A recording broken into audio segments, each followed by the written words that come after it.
all the scenes have at least the behind the scenes info written for it. Correct. So we can extrapolate from that. Correct. Just the rest of the pertinent details are non-existent.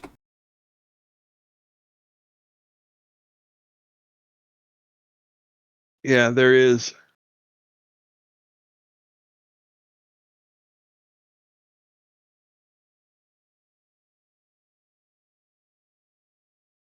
Tim, are you there now?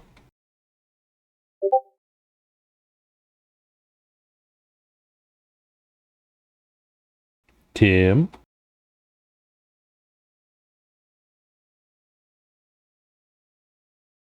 I'm going to say that's a no.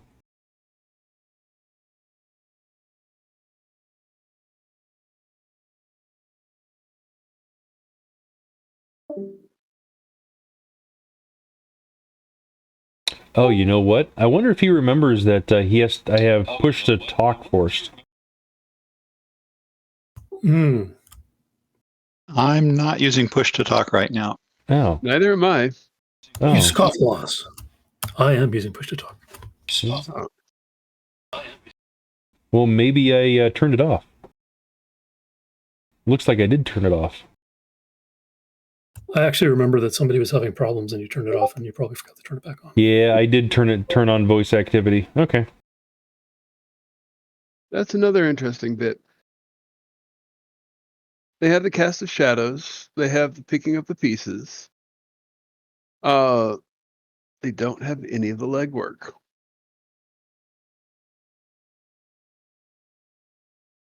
Yeah, so Grynner, I do have all of the stuff that you would need to run that. I can give you table links if you want at some point in time. Okay.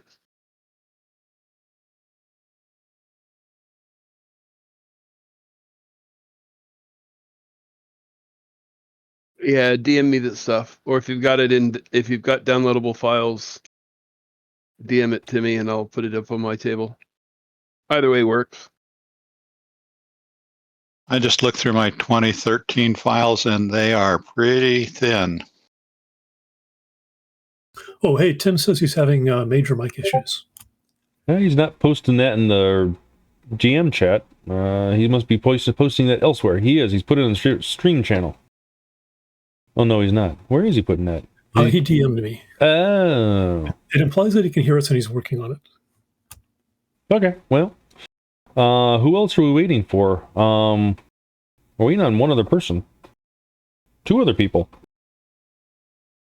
Unknown's going to be a little late, and Tolric's not coming, but that was Tim's joining up to replace. We're waiting on Jay. Where's Jay? Jay is in Roll20. He is, but he's not in voice. We have JayW, Larry White, Damien Shade, unknown user, Grynner, and myself. Yeah, but he's not in Discord voice.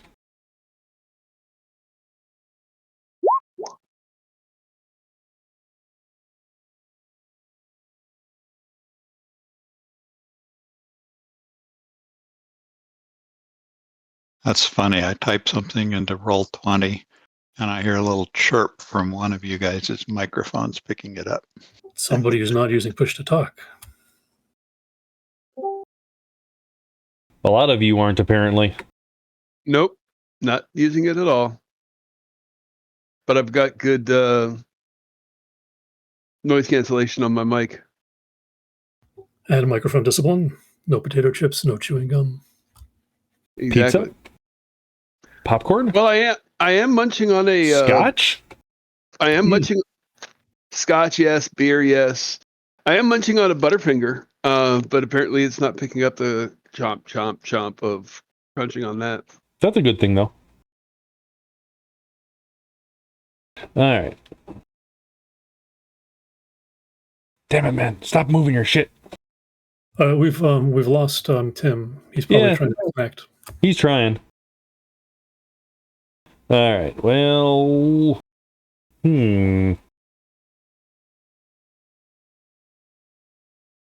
So I think with Tim accounted for and unknown accounted for, We're ready to go. We're just waiting for Tim, basically. Waiting for Tim to fix his technological issues, yes. I suppose we can start. He's not playing a face, but that would be reliant on him jumping back in and hearing us, or you PMing him real quick and making sure that's okay. There he is. Hey, Tim, it looks like you might be muted. Oh, there. Nope. Say something. Tim, say something. Quickly. Nope, still nothing. But also no green halo either. Yes, correct, which means it's not detecting him trying to talk either. Tim, try enabling push to talk. Maybe it's the fact that your microphone isn't picking your voice up because it's not enabling itself. Do you know how to do that? Through the user settings and then down to voice and video, and then input mode is push to talk. Right where your other voice settings would be, make sure you select your right input device and whatnot also. This is a very entertaining beginning of the stream, by the way. Oh, you're streaming? Yes. My privacy being infringed. Well, hey, I asked you all if it was all right a long time ago, and you all agreed. At least it was implied that I asked you. Maybe. This is the beginning of the corp dystopia. Yeah, pretty much. Back in 1976, you agreed to let us record you. I mean, we're all probably holding wiretaps or have them nearby us here at the where we're sitting at our desks. So, I mean, it's all good. I'm just, I don't want to be held accountable for something I say. I'm just Devil Dog would never have agreed to something like that. Hey Tim, if you can hear us, can you respond just by saying that in the channel? Yeah, just in text, up in the GM Raven 2049 text channel. Or Joan Roll Hey, 20. there was some noise. Yeah. Oh. Hey, golf clap, or was that from Basil? Tim, no, it's not me. Tim, that's you are making sounds now. Are we going to have to mime through the game and use those for you to roll and whatnot? That would be entertaining, but that means Tim can hear us. This is true. Tim, could you join Roll20? Raven put in the link above the message in the channel, GM Raven 2049. It's about 4 messages up.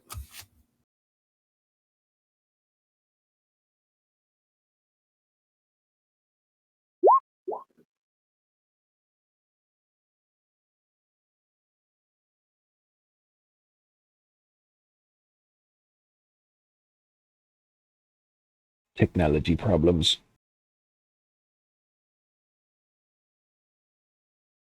Grynner, could you pull 3 cards for NERPs? Could I or will I? Yes. Would you like to have NERPs today?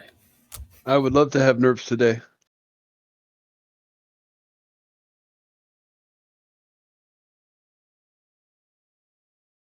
Let me see.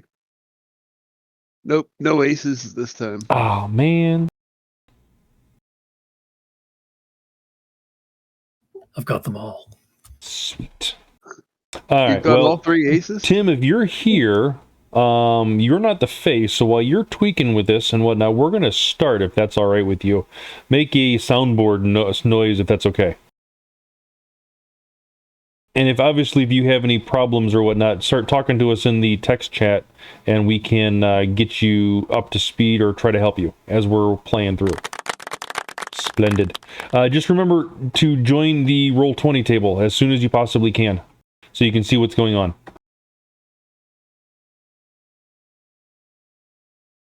All right. Starting. All right, so let's see. You guys are escaping, the UCAS, and after the last couple jobs, and you got a tip on a job down in Bogota. So you fly down there, and unfortunately, the tip ran dry. The job was already completed by the time you arrived. Tim probably flew you down there in his helicopter, one at a time, because it's only a 2-seater helicopter, but, It was a nice view, a nice flight the whole way down. No turbulence or anything like that. A couple missiles flying at you, but he dodged those pretty decently.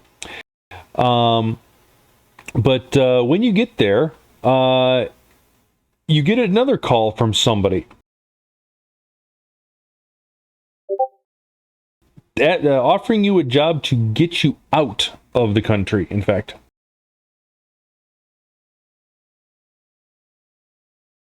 I think that would be nice. I don't have anything to do down here. Yeah, I've done all my cocaine shopping.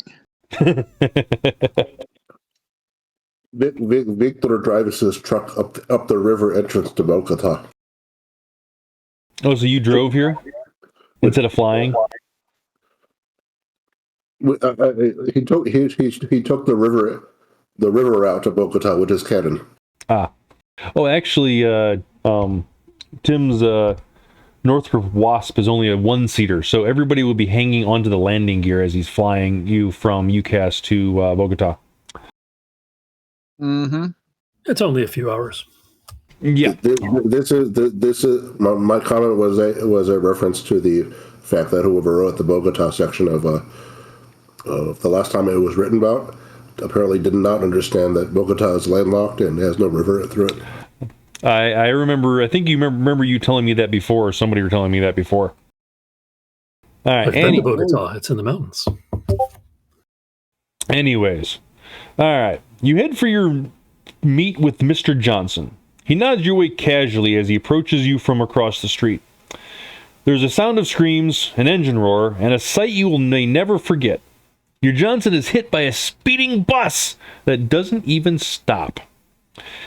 You are left with the sudden realization that you are suddenly left in Cartagena with no job, a load of equipment, and no good way to get back home. Cartagena, sorry, thank you. Yeah. And this is the job you said didn't work out. Well, this is the job. This is the second job. Yeah, this is the job that was going to get us out of that one, and now we're back to square one. No, I think this is the first one. This is actually the first one. I read that off wrong. Yes. Oh, okay. Yes. So this was the first one. You came down here to do this one, and he was coming over to tell you guys aren't needed anymore to go ahead and go home. But then he died. So I mean, now you have to get home anyways. No, he was coming over to tell us the job, and he died. That's why we're at loose ends. Oh. He was not coming over to say no worky, no pay. He was coming over to tell us the job, offer us money. That's why we run out and steal all the certified cred that's lying in the smashed body of his after the bus goes by. Mm. Ooh. What do you do? Do you actually run out there in the middle of the road and try to start looting the body?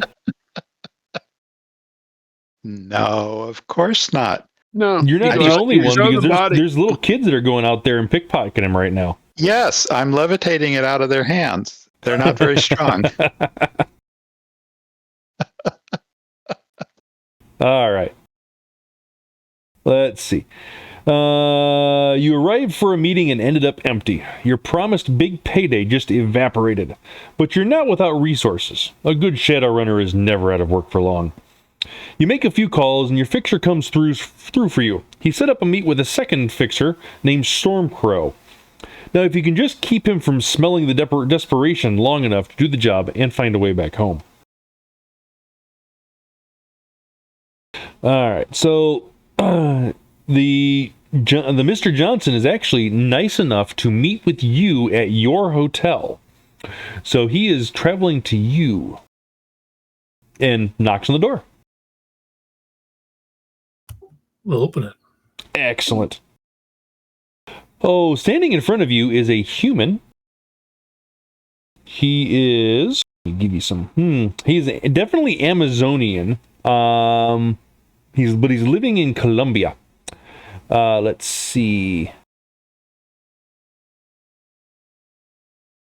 Pretty much that's all you can really tell off the fact right off the bat about him. Hey, pleased to meet you. I'm Buru. This is Grynner. This is Bolo, and this is JayW. Pleasure to meet you all. My name's Stormcrow. He says with an accent. I can't do accent, so I'm not even going to attempt it. Come in, sit down. Do you want something from the new war? Привет, comrade. I am Viktor. Ah, Viktor. You want something from the minibar? Sure, I'd love a drink. All right, here's some chocolate-flavored schnapps. This chocolate-flavored schnapps tastes like poop. I fade into the background. All right, let's see. He says, actually, you know what? Why don't we go down to the hotel bar and discuss terms, discuss information, discuss things down there. Is that agreeable with you all? My pay, of course. Sure. All right. Lead away. All right, so he gets you down there and he buys the first round. He kind of just spends the first half hour or so conversing with you and talking with you and getting to know each of you. And about the time it's time for the second round, he after he orders, of course, he says, now down to business.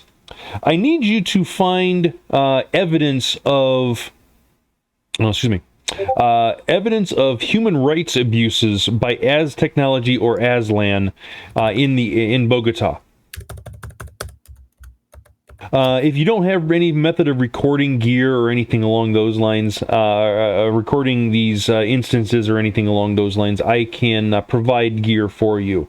Some of you looked heavily cybered, though, so I don't think that would be an issue. Am I wrong? I'm always recording, Chummer. Splendid. Please remember to delete this afterwards. Yes, certainly. Sure.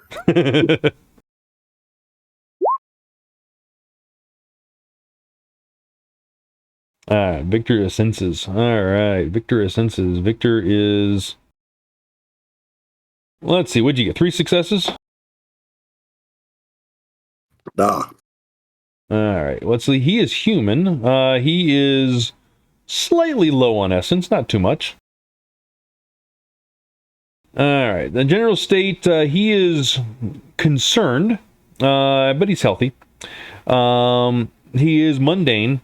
Let's see. He has a black spot in his head that you can see. Doesn't look like it identifies with any sort of data tap or anything along those lines, though. Let's see. Cranial bone? It's not that big. Essence and magic, or essence is lower than yours, I'm assuming, is your... No, Victor's not full essence, is he? Victor is, yes. Okay, actually, his essence is... Stormcrow's essence is higher than yours. Yeah, Victor has a few things. Let's see. No forces or anything along those lines. And he has cirrhosis of the liver. Diagnosis formalities. He has a black spot on his liver down in his belly-ish area. But that's all you get on him. There's no astral signatures or anything like that on him at all. He's a dragon.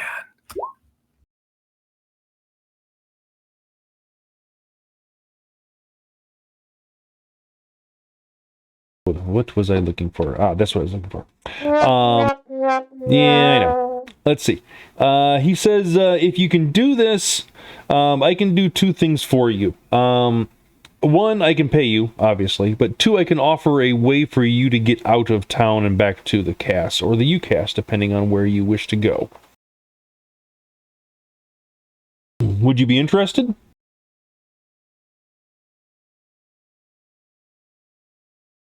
We can do this thing for you.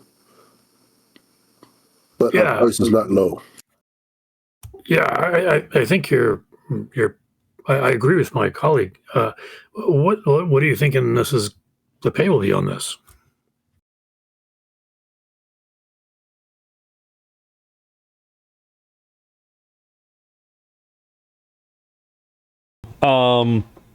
Let's see, the pay. I can do 6,000 each, not including the transport home.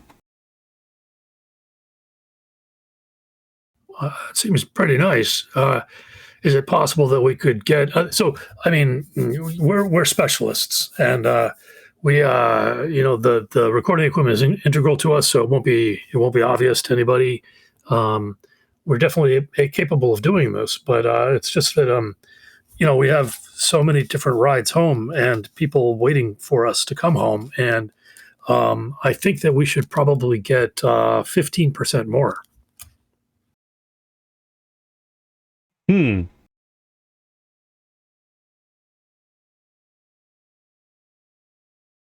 I don't know about the rest of you, but I can just fly home.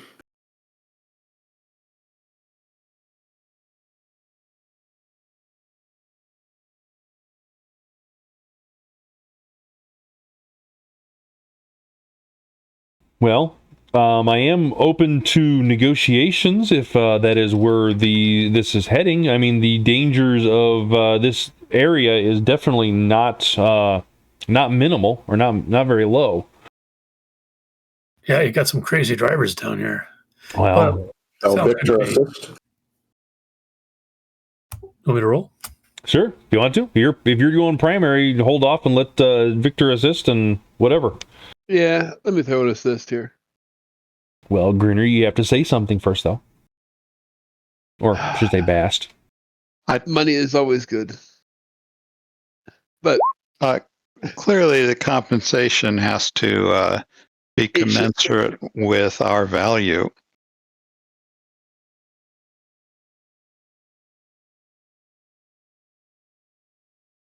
And we are definitely in the higher quality. He kind of looks you up and down as you say that and say, yes. And he looks down at Snookums. You're very good doggos.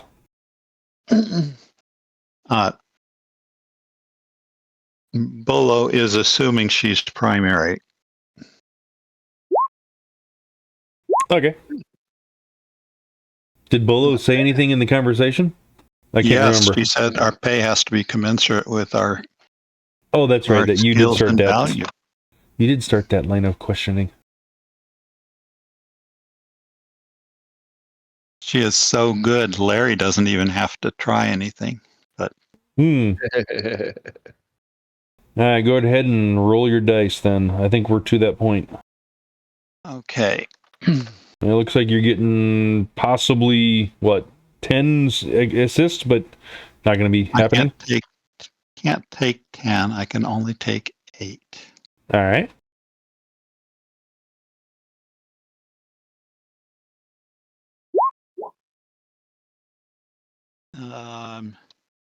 Actually, I've got one more hit because they also improve my limit. So that's 11 hits. All right. Dang. I'm going to stop you from talking from now on. All right. Hey, I have video from Tim now. I see video. Still can't hear you. I can see you. You can hear. Okay. You could write down everything you want to say and hold it up to the camera. Can you do sign language? I don't know how to read it, but still.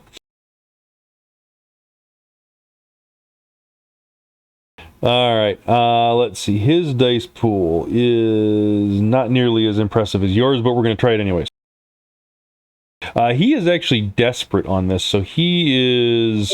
no, he's not desperate. He's wanting this done as quickly as possible. So, let's see. Hey, yeah, it doesn't make any difference. Okay, you maxed out.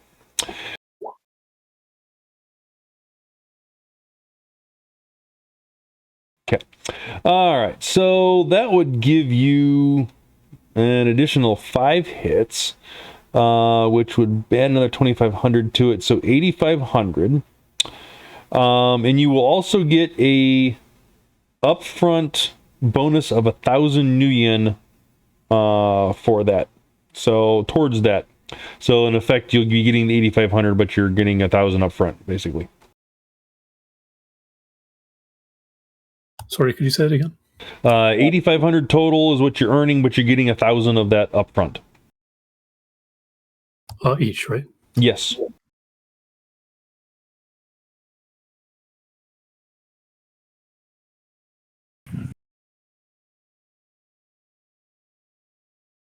And what's the job again? Basically, to record. Oh, yeah. Basically, it's to record any and all human rights violation or as abuses or whatever by as technology or Aslan, or basically and basically just kind of record the quality of life in the city. Sounds straightforward and simple. Basically, he describes the fact that he wants to discredit Aslan and get them, basically get them out of this country as quickly as possible. Everybody's tired of the war.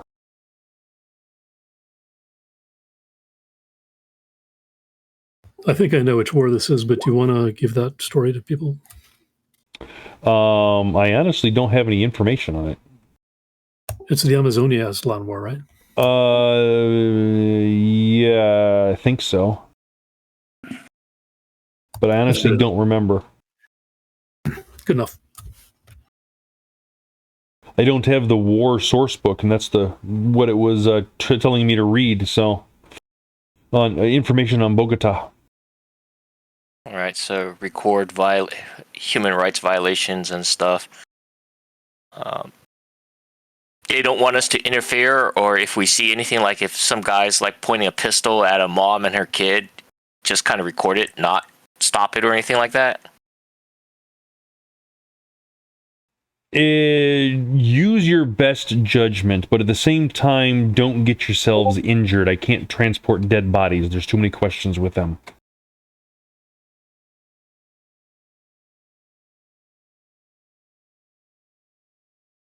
Don't get ourselves dead. It's a reasonable request. Use our best judgment on stopping human rights abuses. Recording. Well, use our best judgment on stopping them, but always record them. But if we stop them before we can record, if we stop them, then before they actually reach their culmination, are they still human rights abuses? It's not just human, right? It's metahuman, probably. Yeah, semantics. But yes. So he says that is a gray area that what I want recorded and what you feel you should do may come in conflicting with that. So use your best judgment in all situations. Do you want us also to maybe fabricate? No. I don't think you're going to have to fabricate things at all if the rumors or the things that I know are happening around here are actually happening.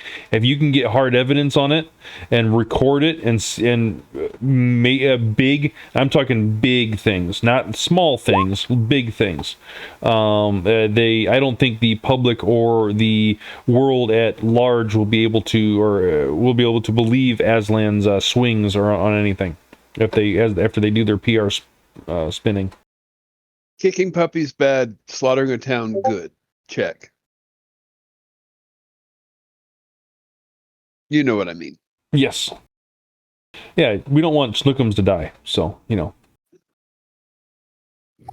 want us to get it out to the public too? Say that one more time, Jay? So you want us to get it out to the public too? No, deliver it to me. I will take care of it beyond that.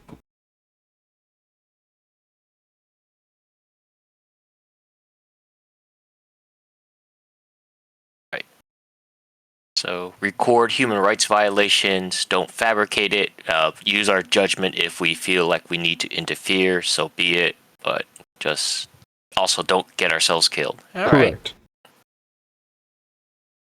That's a reasonable request. You're not going to violate our payday again this week, are you? Those were just like flukes, acts of God, all right? Just things beyond my control. Uh-huh. Tell you what, you keep things up, we'll dress you up like the Aslanners, we'll send you out there, let you do your thing, and then we'll come stop you after we've recorded you. Hey, that goes against the fabrication, but they don't know what an Aslander looks like, so yeah, that might work. I'm sure we can provide a cred stick in your pocket that says you were working for the Aslanners. I'm sure we've got a Decker somewhere who could, fabricate some text messages between you and them. Hey, like I said, we pull it from your dead body. It's not a problem. I can't control acts of God. Spazz, you're not God.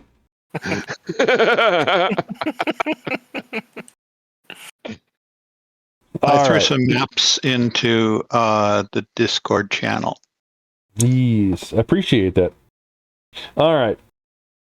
So, are we in agreement on terms? Yeah. All right. I agree. I already know. All right. So, he says if you need, he will. Let's see if I remember correctly. You need to get into town. All right. Now that you've taken the job, it's time to get there. He says you are meeting in. What? There was a different city that you were meeting in. You're going to Bogota. Cartagena. That's where you're at the moment. Which I don't know where in relation that is. But anyways. Cartagena's in Spain. No, it's if you look at the first map that Larry put in, I believe it's on the coast up there at the top. It says. You mean Caracas? Yeah, that's not right. Cartagena is in Spain. I have no idea, but that's just, yeah, anyways. Let me put one that shows Cartagena. I think I added it to the map. Hey, there we go. It didn't exist beforehand. Now it does. Yes, I made there we it go. look like part of the original map I stole, but that Cartagena is done from like copying a C from one part of this map and an A from the other. Oh God, that took you a little while. All right. So, anyways, he says there's two different options on how to get there. Third, if you wish to transport yourself, I can either arrange for a land route or an air route. Your choice.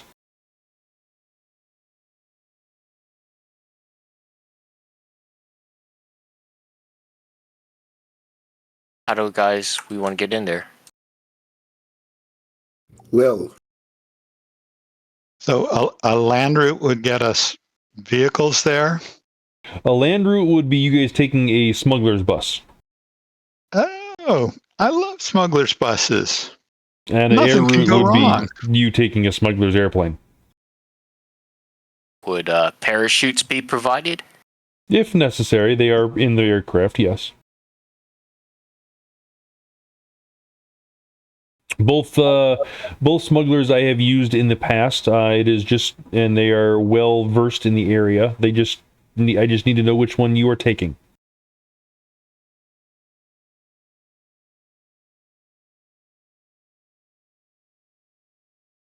Hey guys, let's take the flight. I mean, that's faster. Sounds more pleasant too. And I like flight attendants. As long as we don't get shot down, sorry, we're I'm good. playing a lady. Go ahead. Nothing wrong with you liking flight attendants if you're a lady. As long as you've got us covered with levitate. Let's check some holdups. What was that, Karma? Also, less chance of being held up. True. And what was that, Grynner? As long as you've got us covered with levitates in case we get shot down. Very reasonable request. Not like that's a trope or anything. No. On the other hand, more missiles.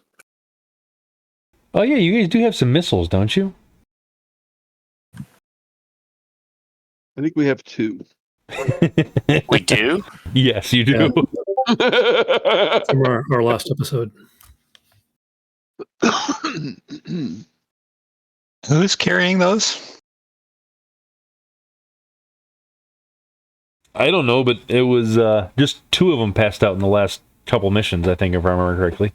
Yeah. I offered to carry them, but for some reason people didn't want the blind girl carrying or shooting. I do remember that conversation, yes. So Spazz took 10 explosive ammo, but it doesn't say in the chat who took the missiles.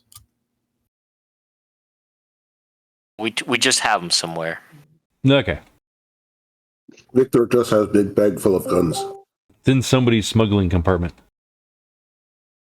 Painful. Alright. Our Jedi hiding spot. Stop it. Okay, so you guys are taking the air route, yes? I believe so. All right.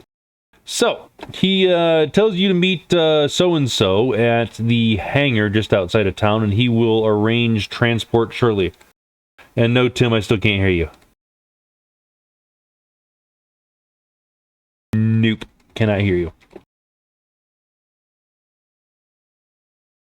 All right, so flying there, let's see. Flying there. Yes. Yes.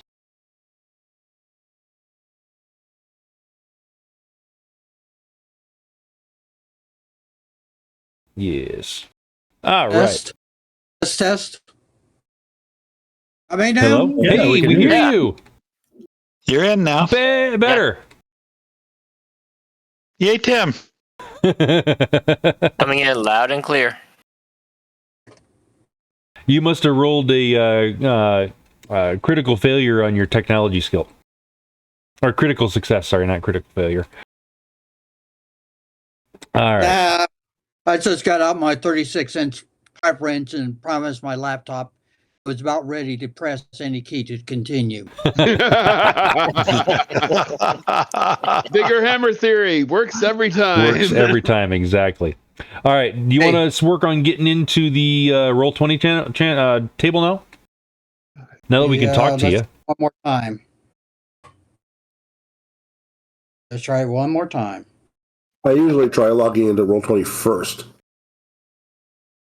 All right, so you guys are flying.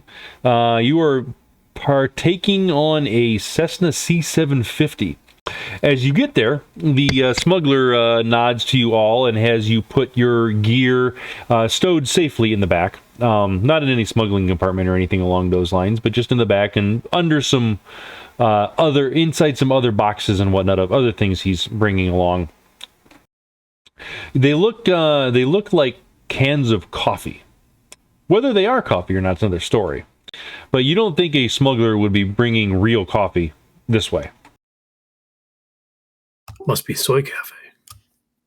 They're fancy. Can I take a can and try to pop it open to see what's inside? Sure, go ahead.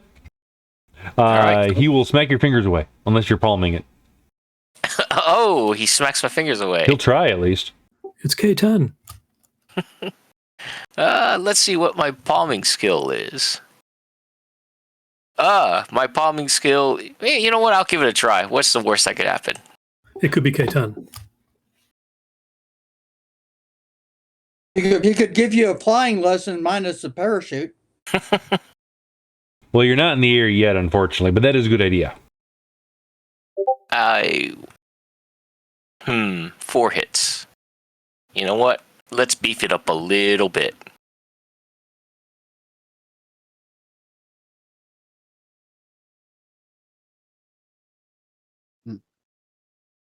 Johnson's gone, right? Yes, long gone. So it's too late to ask what happens if we don't use our best judgment. Okay, well, 5 is all I'm going to get. All right. He only had 2 successes. He doesn't see you. All right, take a can of coffee. All right. Open it up and see what's inside. Well, it's coffee, strangely enough. Just regular old coffee? I mean, that's what it looks like on top, at least. Can I, just kind of stick my fingers in, move things around, and see if I feel anything? Sure. All right. Do I feel anything like a plastic bag, or? You do feel a plastic bag. I try to pull it out of the can. All right. A little baggie, or actually, it's a decent-sized baggie, probably a snack-sized baggie full of a powdery substance. All right. I kind of stuff the thing back into the coffee, seal the can back up, and I'll just put it in my rucksack. As you're pushing it back in there, you hit something harder, more solid, not flexible like the baggie. Well, you know what? In for a penny, in for a pound. So I guess I'll try to see what that thing is. All right. You pull that out, and it's an injector of some sort. Okay, well, I guess I'll put the injector and that powdery stuff in my rucksack, then just kind of cover up, seal up the coffee can, and just also throw in the rucksack. I have an idea. Why don't you sniff the powder and put the injector against your skin and press the button?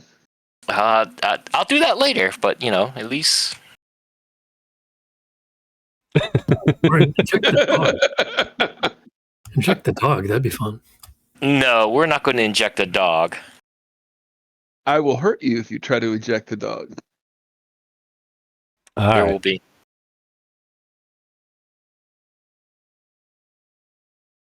Who knows? This stuff. Go on. Of course, you realize that they may be expecting, let's say, 12 cans and start asking embarrassing questions when they only have 11. All right. Oh, I'm sure it's not worth much. No. It's not crazy expensive. It's kind of figured into overhead. They got this covered. They go, a can might end up missing here and there. So they expect 12. When 10 comes in, they're like, okay, we got insurance for this. Don't worry. They're insured. I mean, if I see any of this, I'll mention to you over DNI that you could put the can back and keep some of the things from inside it. Yeah, you know what? I could put the can back. Thank you, Buru. I appreciate it. I will put the can back. But I'll keep the stuff I took out in the rucksack. All right. I will tell you what they are when you take them or after the mission. All right. All right. So let's see. So you're getting in the airplane and taking your seats and whatnot. The pilot files a flight plan and all that kind of stuff with the air traffic controller, and everything seems hunky-dory. He says the flight's going to take about 3 hours. We are expecting no sort of hindrances or anything along those lines. Aslan does patrol the border pretty regularly, but we have every right to be here just as they do. And he kind of laughs with that after saying that. And with that, he takes off.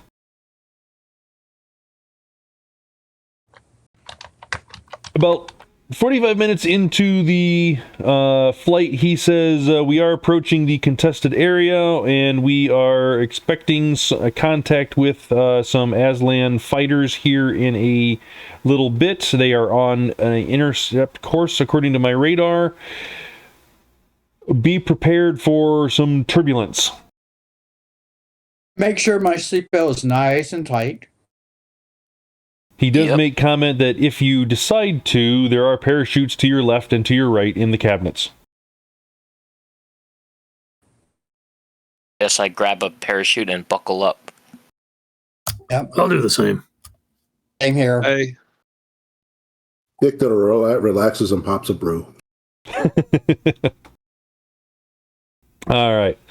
As the designated time, as he counts down the designated time to interception, you get a little more tense and whatnot. He actually seems like he's speeding up in the airplane, probably to following the aircraft, the instructions he's been given from the Aslan military, so that they don't get stalled out when they have to fly by him.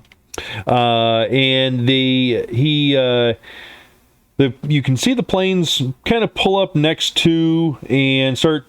You see the pilots looking back and forth at each other and whatnot. You can't hear what's the conversation or anything along those lines. One of the aircraft does fall back behind your aircraft. Almost look like it's in a shooting position or something along those lines. At no point in time does the pilot let you know of any information or anything like that, but he also doesn't look worried at the moment. About 3 or 4 minutes later, after a conversation across the airwaves, the Amazonian military does, or Aslan military does continue on and flies past you, full afterburner, and making a noisy racket as they do so. Although you can barely hear it over the twin-engined, prop-engined Cessna that you're flying in. Or no, was it a Cessna? So whatever it was. Yeah, it was a Cessna. Yeah, I said that right.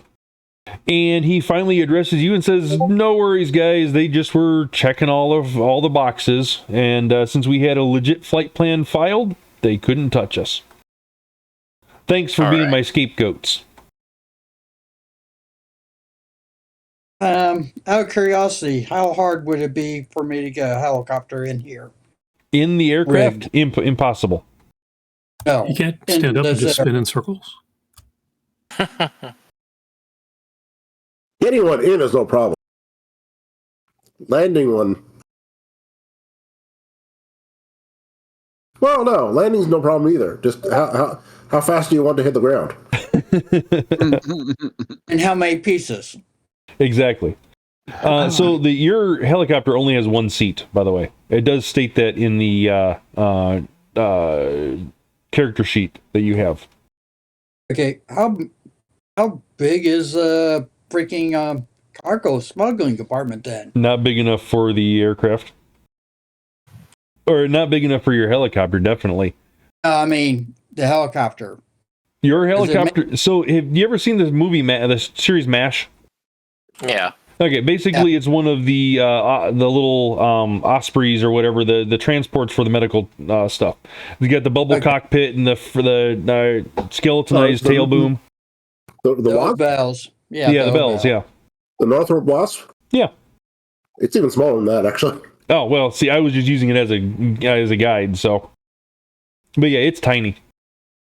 It's basically a human-sized, a human-shaped cockpit with a rotor attached to it. It's a bigger size. The story that I read of him had him smuggling a lot of stuff in, basically equal to at least one human's in weight, if not more. That's why I was wondering how big it was, if it was actually had enough room that a couple guys could. You're talking about the smuggler flying you right now, or your helicopter? The helicopter. Okay. You can probably stuff things around the pilot, but yeah, that picture in Discord is about what you're looking at. Actually, it's probably half that size, in all honesty. But yeah, so you can basically smuggle things in by stuffing them around you and in your bags, and that's about it. So, yeah. All right. So and duct tape to the landing gear, and pretty much boom, and exactly. Well, actually, yeah. I mean, depending if how it's rigged, they could carry 5 people in desperate. All right. So the flight is uneventful the rest of the way, and he does land safely in Bogota. And on the outskirts, let's see, you are going to land in Zona Nort is where you are pulling down, landing down, and he does say, "Thank you very much for flying with me. I appreciate your business, and enjoy your stay in Zona Nort, and have a good day, and stay clear of the slums." Right, thanks. And if you're tourists looking for the sites, you can go to one of the local bars and request a guide if you're interested. What flavor? Probably fruit punch. Well, no. Will the guide be more Colombian flavored or more Aslani flavored? Whichever one you decide to pick up on. There's all sorts of guides in the town. I was a little late on the Badump Tink, but I get I like it. Hey, there's a lag between the time I hit the button and when it actually plays. All right. What is next? What are you guys doing now that you are in town? Guess look for a hotel to stay at. We need temporary living accommodations until we get this whole thing sorted out. I suggest a place that's close to this airport, so if we need to bail, we can bail very quickly and get here without minimal fuss, or with minimal fuss. You know, for once, I think I have to agree with Spazz. Oh my goodness, is the world coming to an end? Well, I mean, if we get ourselves a nice hotel, and then when the Aslan fuckers are tired of us filming or when these Aslan fraggers are tired of us filming them doing their atrocities, they're going to come try to wipe us out. And if we are in the middle of a hotel packed with a bunch of innocent civilians, that's another atrocity we can film. That makes sense. Look, guys, there's somebody here who knows where the atrocities are going on. Let's just go ask the local people what places we should avoid. We could visit like a newspaper, or because I'm sure there's got to be a reporter here that knows what's going down and trying to break the story. Yeah, but they're not publishing it, so we can either look at the London press online because they will publish it, or we can get recommendations of what areas to avoid and then go to those places and see what's happening. Makes sense, but I say let's first get a hotel. All right, hotel it is. A place to put our gear and get a shower would be nice. All right. I agree.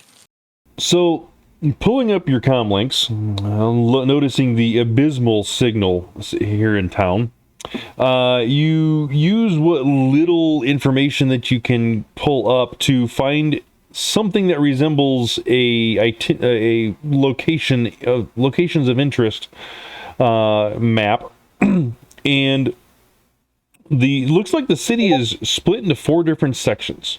Zona Nort, Centrico, Zona Sur, or Nort. I'm sorry, Zona Sur or Zona Nort.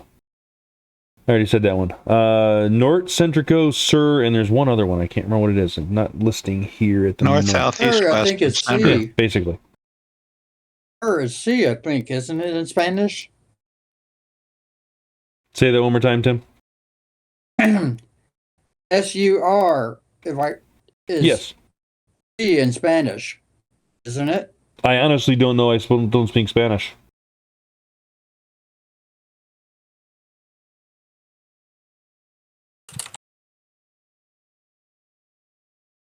I honestly do not know. Let's see. I'm trying to find the right thing I'm supposed to be looking at. Right. Oh, Est. South. Zona Est. South. OESTE, which is probably west? East. I don't know. East? Okay. Hey, I was guessing. I had a 50-50 chance. All right. Judging by what you're pulling up on that map, the Nort region has it's a couple of places of interest. A lot of churches. Let's see. The Est is. Let's see. Oh, that has all sorts of. Wait a minute. Hold on a second.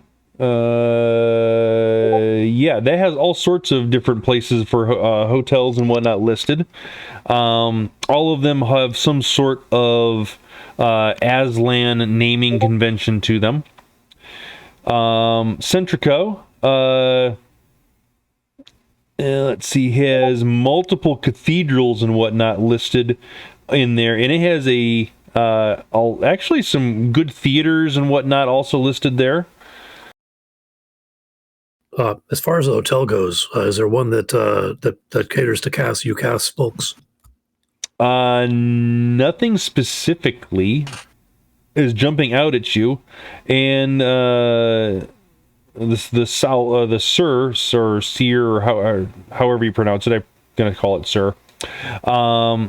is a very large mountainous zone to south.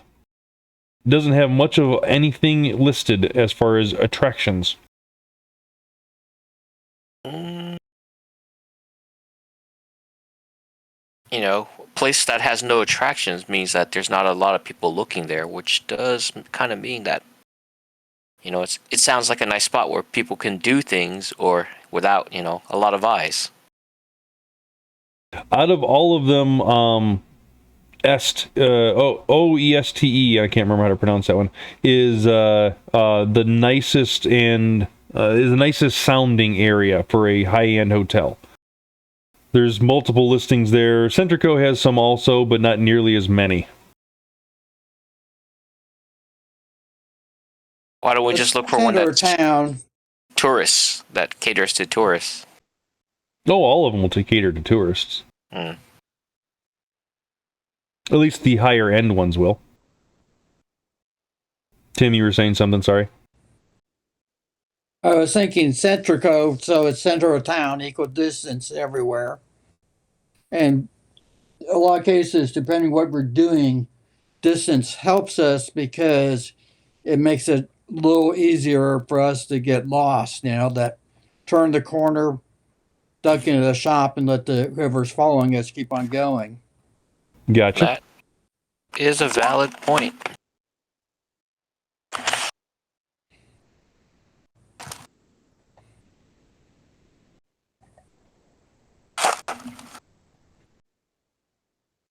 All right.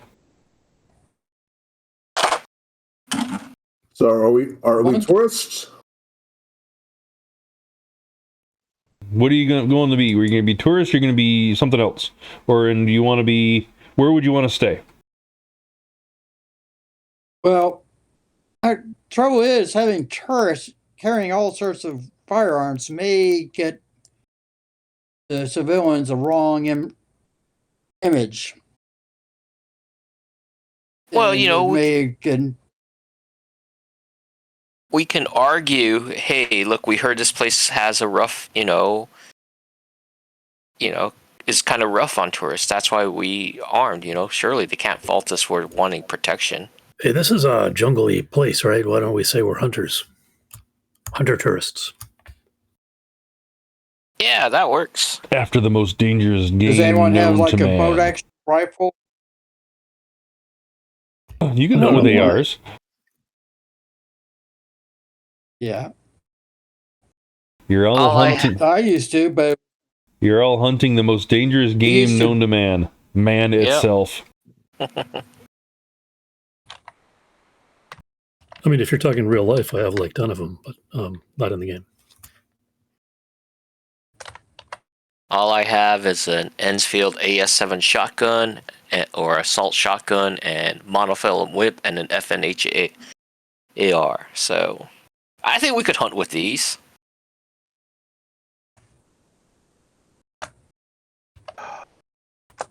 All right, so where are you guys deciding to stay?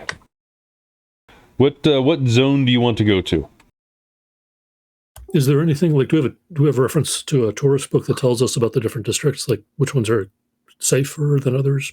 No, you do not. And I'm stressing the spotty matrix activity. The most you've been able to pull up in this whole entire time you've been kind of talking about this whole thing is that little map that you have that you were able to get one bar on your on service to pull up in the area that you're at. All right. Well, if we don't have really a way of discerning between the different places, let's just pick one at random. How about the east? Let's go to the Ansley sector. Center. Let's go to the center, so it's equal distance. Go to a hotel. Yeah, I don't care. Let's just pick a place. And they probably will have a guide or two that's probably a bit less shady than other guides. Can I remember? We definitely want the shady guides. Yeah, we want I'm one talking star. about the one that take you to dark alley and 5 of his friends kill you. Shady. I hate to say this. I hate to say this, but you're actually with the 5 shady guys at the moment. Well, actually, 2 are women, but still. Can Viktor remember if the Vori are at all involved in this area? You can roll to remember, but you're going to remember nothing.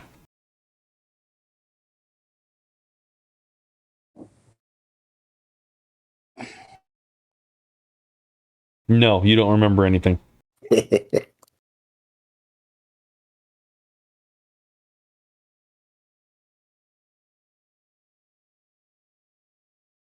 All right. And I have, by the way, can I have first edition Northrop Wasp, please? Pretty please. You want to do what now? First edition, not the one you encode. No, no, you cannot. All right. Why not?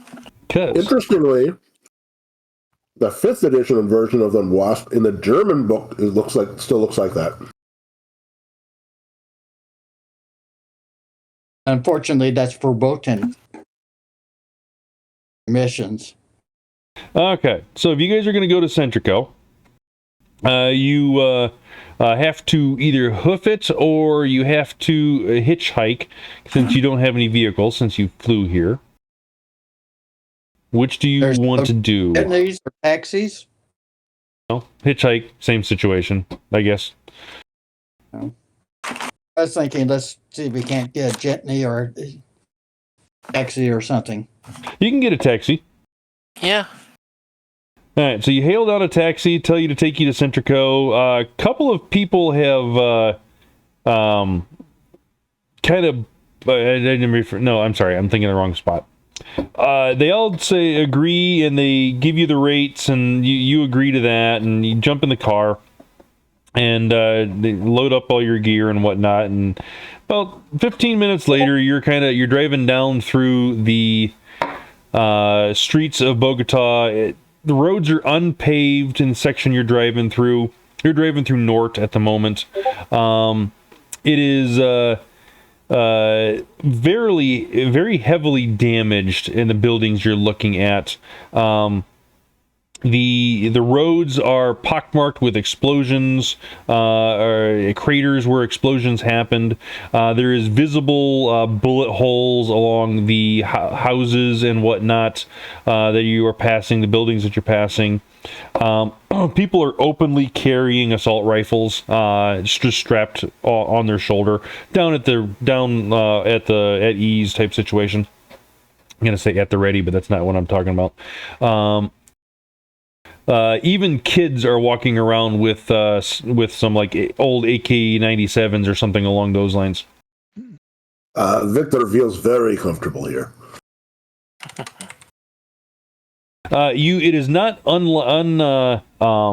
uncommon for you to see full body armor, as technology or Aslan branded military patrolling in vehicles and walking along the streets and whatnot as you're going through Nort. But by far the vast majority of the people that you are seeing holding weapons and driving up and down are flying various flags of the dozen or so cartels that are in the two cartels that are in the area, the Olaya and the Andes.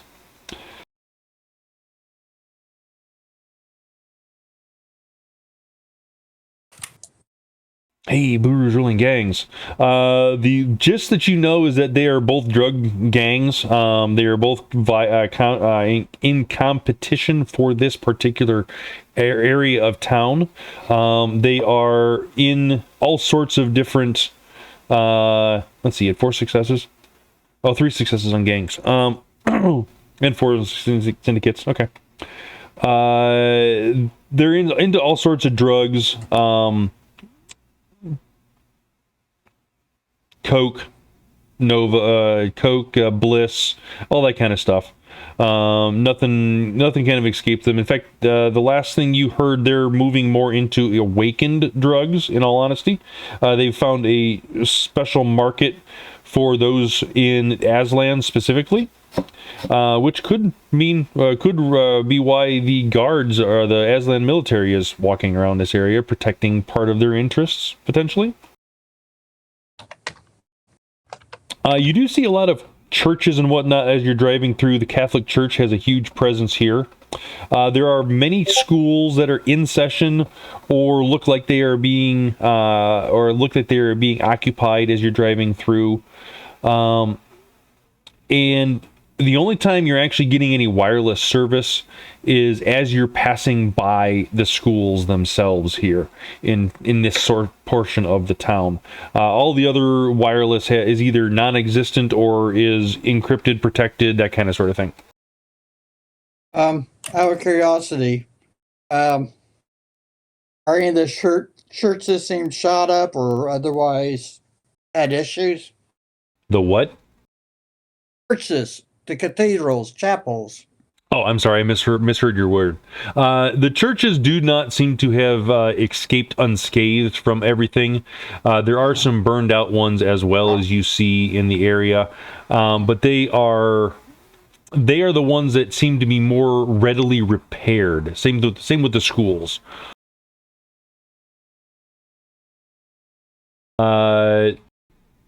Let's see.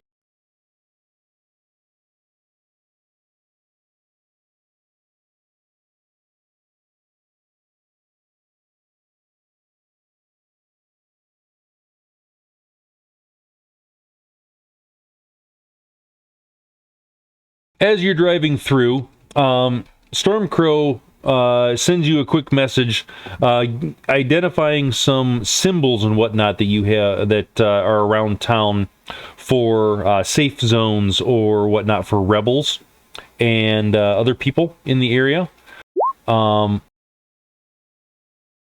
Insurgents and rebels. So he basically gave you a list of marked places or marks that can help identify places that you could potentially get help from anti-Aslan operatives if you wish.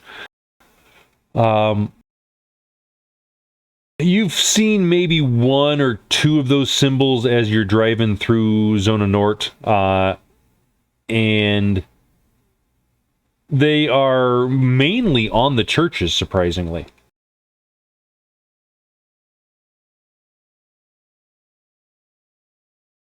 Well,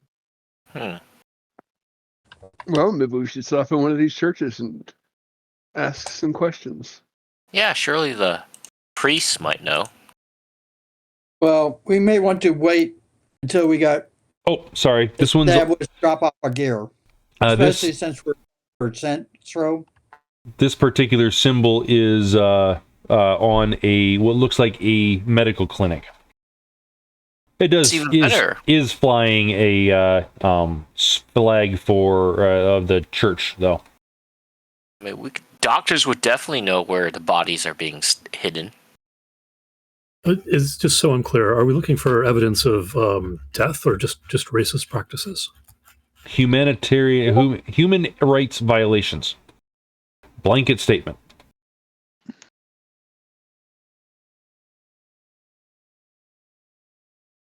All right, I'll follow the group.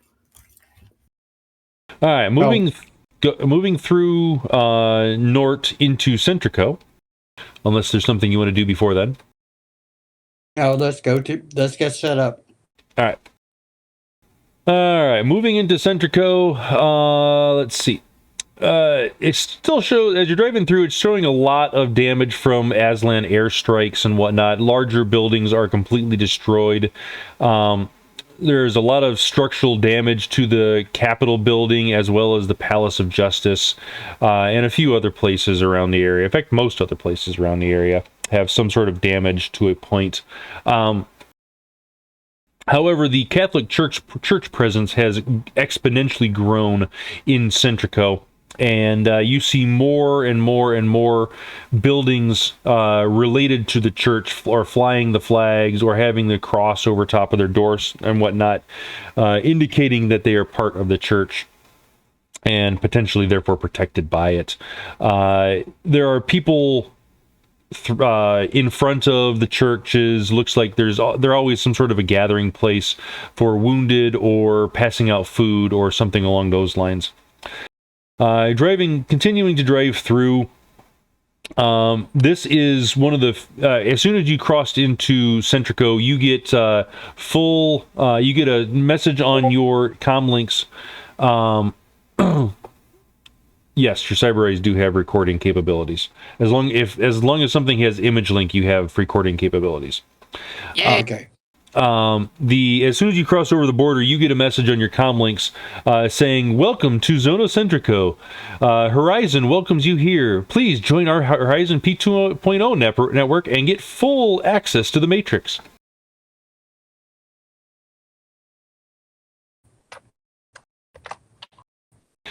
Whether you click on the accept link is up to you, however. I'm thinking it's fully monitored. Yeah, I think I'm going to decline. Viktor pulls out one of his meta links and accepts. All right, the MetaLink accepts, and you are immediately taken onto the Matrix and onto into the area, and you are able to see there's actually halfway decent Matrix signal in Centrico. There is a lot of Horizon. I mean, almost everything Matrix-wise is branded Horizon in some way, shape, or form. Of course. And everything in the area is always spouting Horizon is the only unbiased news source free from government propaganda. I doubt it. No, I know it's free from government propaganda. Horizon propaganda, that's something different. Yes. All right. So the NGOs running medical stations will have people there that have been had human rights violations done against them. Questioning the survivors at such medical places can lead us to where the atrocities are happening. I'm just assuming there are atrocities.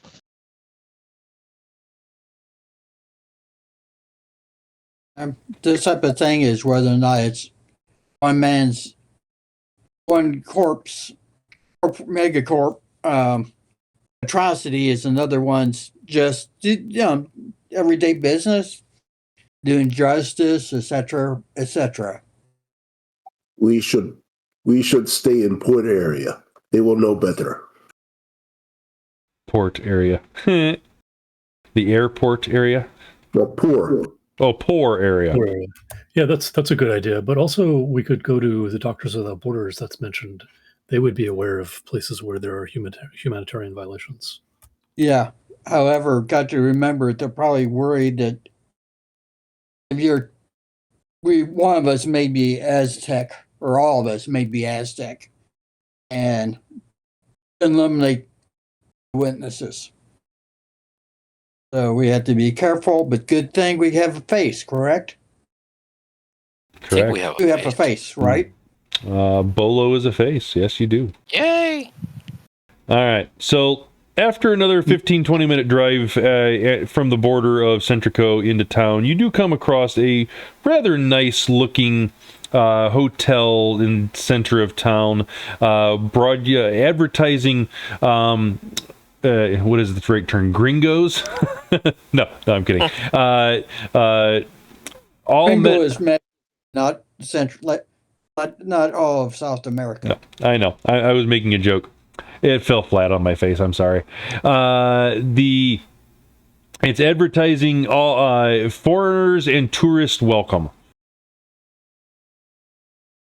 As your cab driver drops you off in front.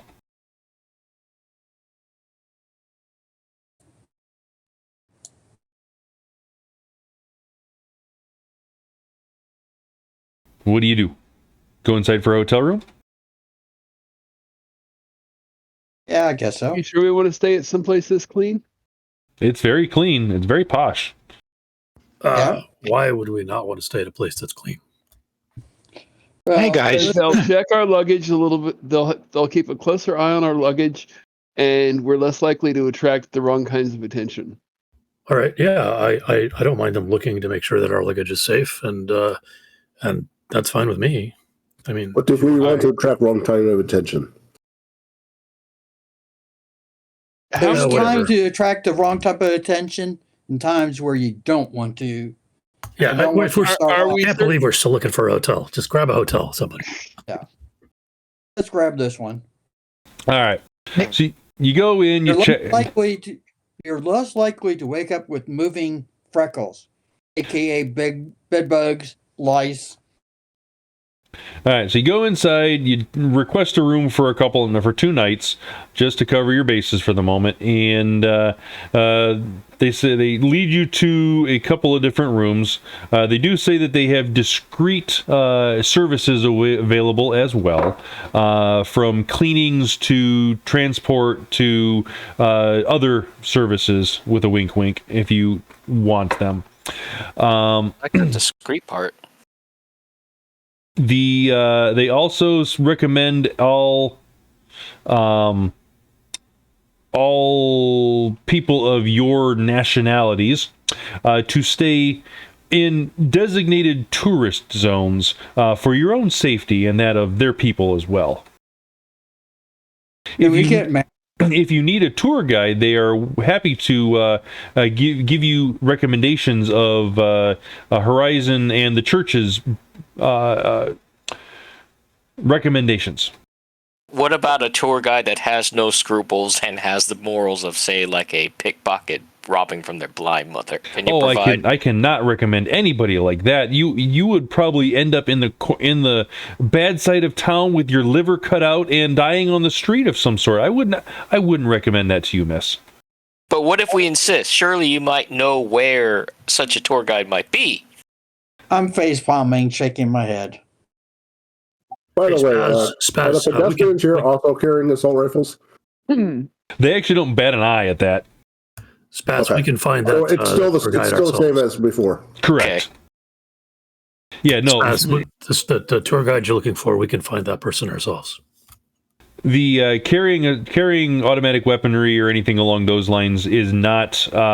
They do a little extra thorough check on the equipment themselves to make sure that it's unloaded as it is being transported into the facility, and they make you sign extra waivers and whatnot in order to ensure that you will not fire them on Hotel grounds or hotel employees unless absolutely necessary. Judicious marksmanship is recommended at that point in time. And beyond that, that's really all the stipulations that they had. It looks like the lady that's checking you in has a piece strapped to her side as well, on her hip, and all of the people walking around in various uniforms and whatnot have some sort of bulge in various places as well. So it's not like you're not in a place that everybody else isn't armed also.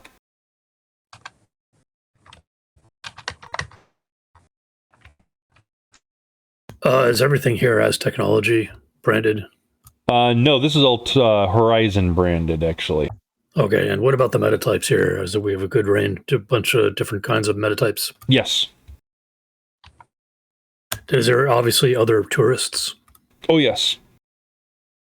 It's a relatively busy hotel. I mean, you're seeing maybe 3 or 4 people come and go during the time you're checking in.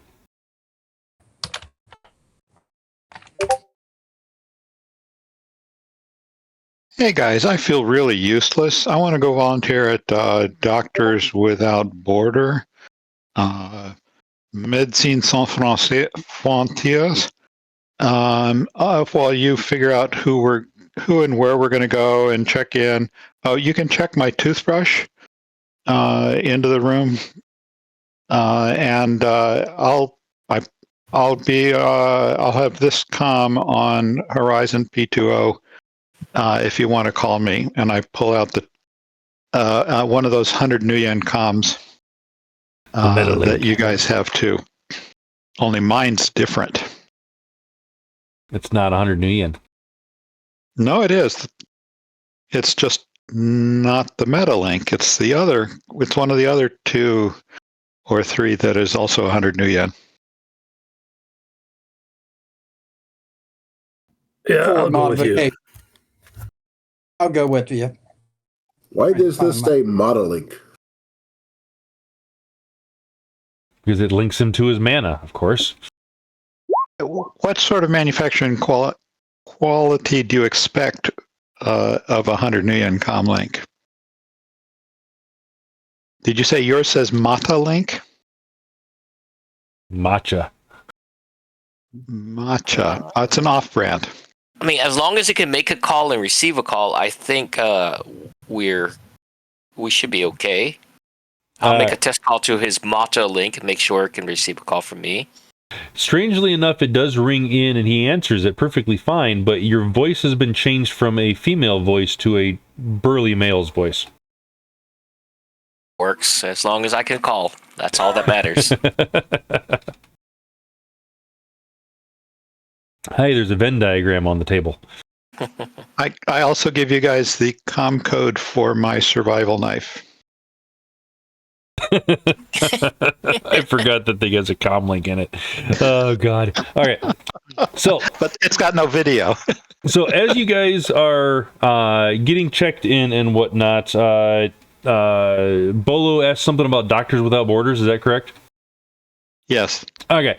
The lady says something that says that there is the church operates most of the outreach programs in this area. You might want to stop in and talk to one of them. In fact, there's a church that's doing a outreach program right now down the street and around the corner that are I believe they're currently passing out food and medical supplies and whatnot to those in need.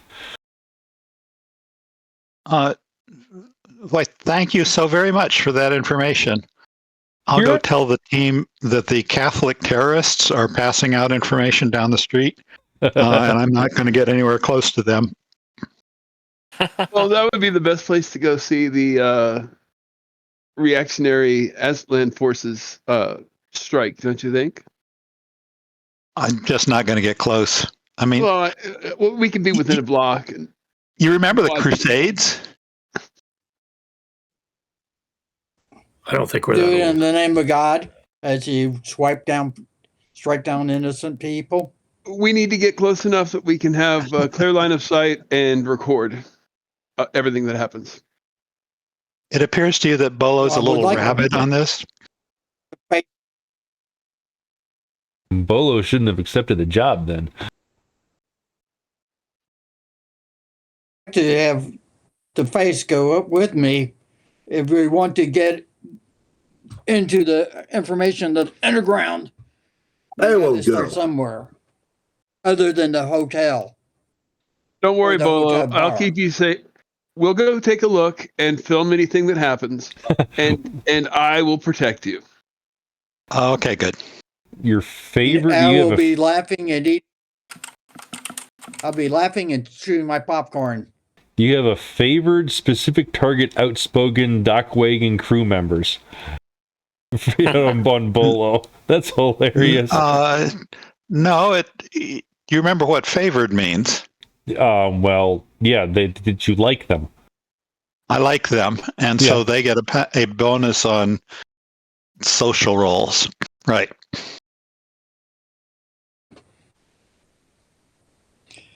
All right.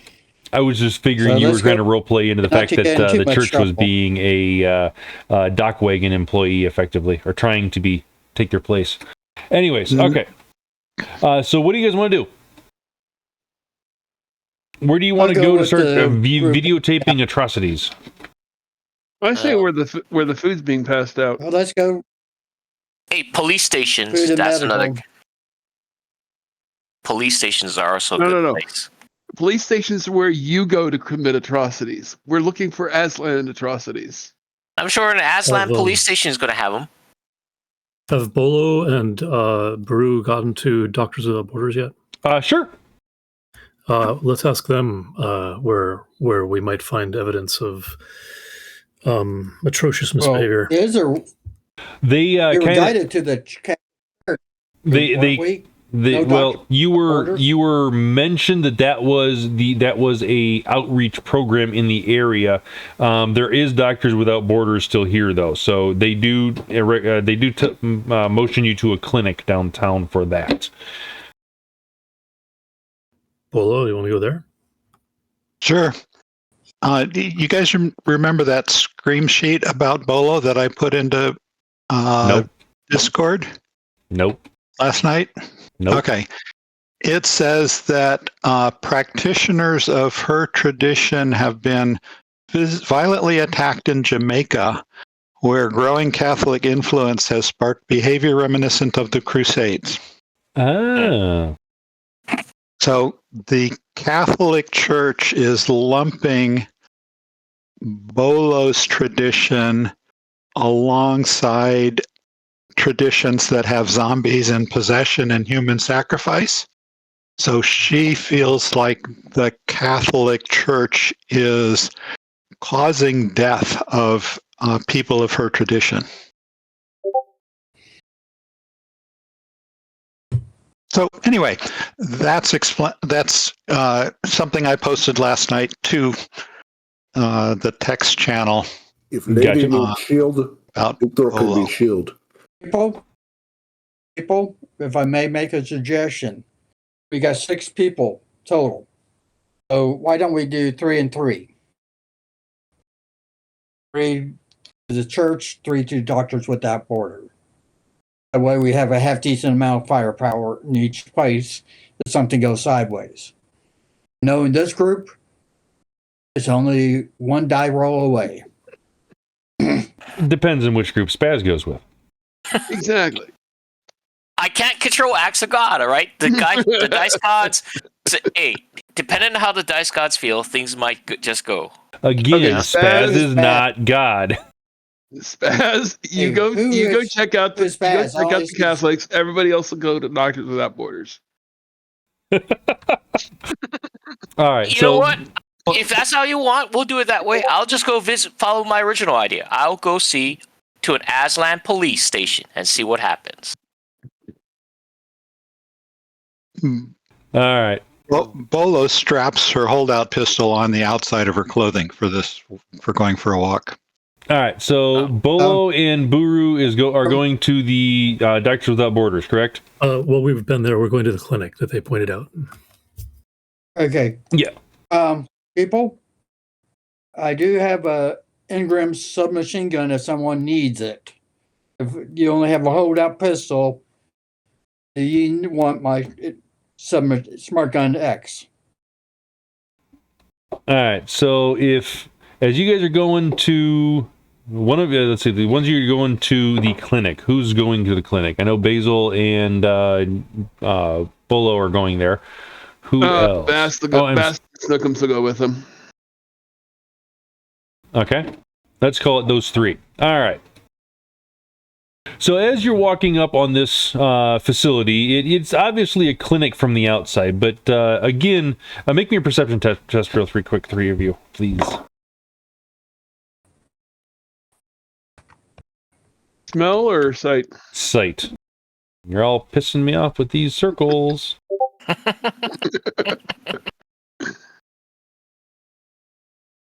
Who's going to the clinic?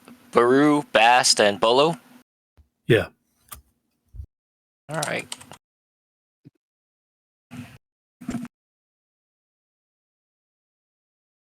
Okay. Buru, Bolo, Bast, and Schnookums.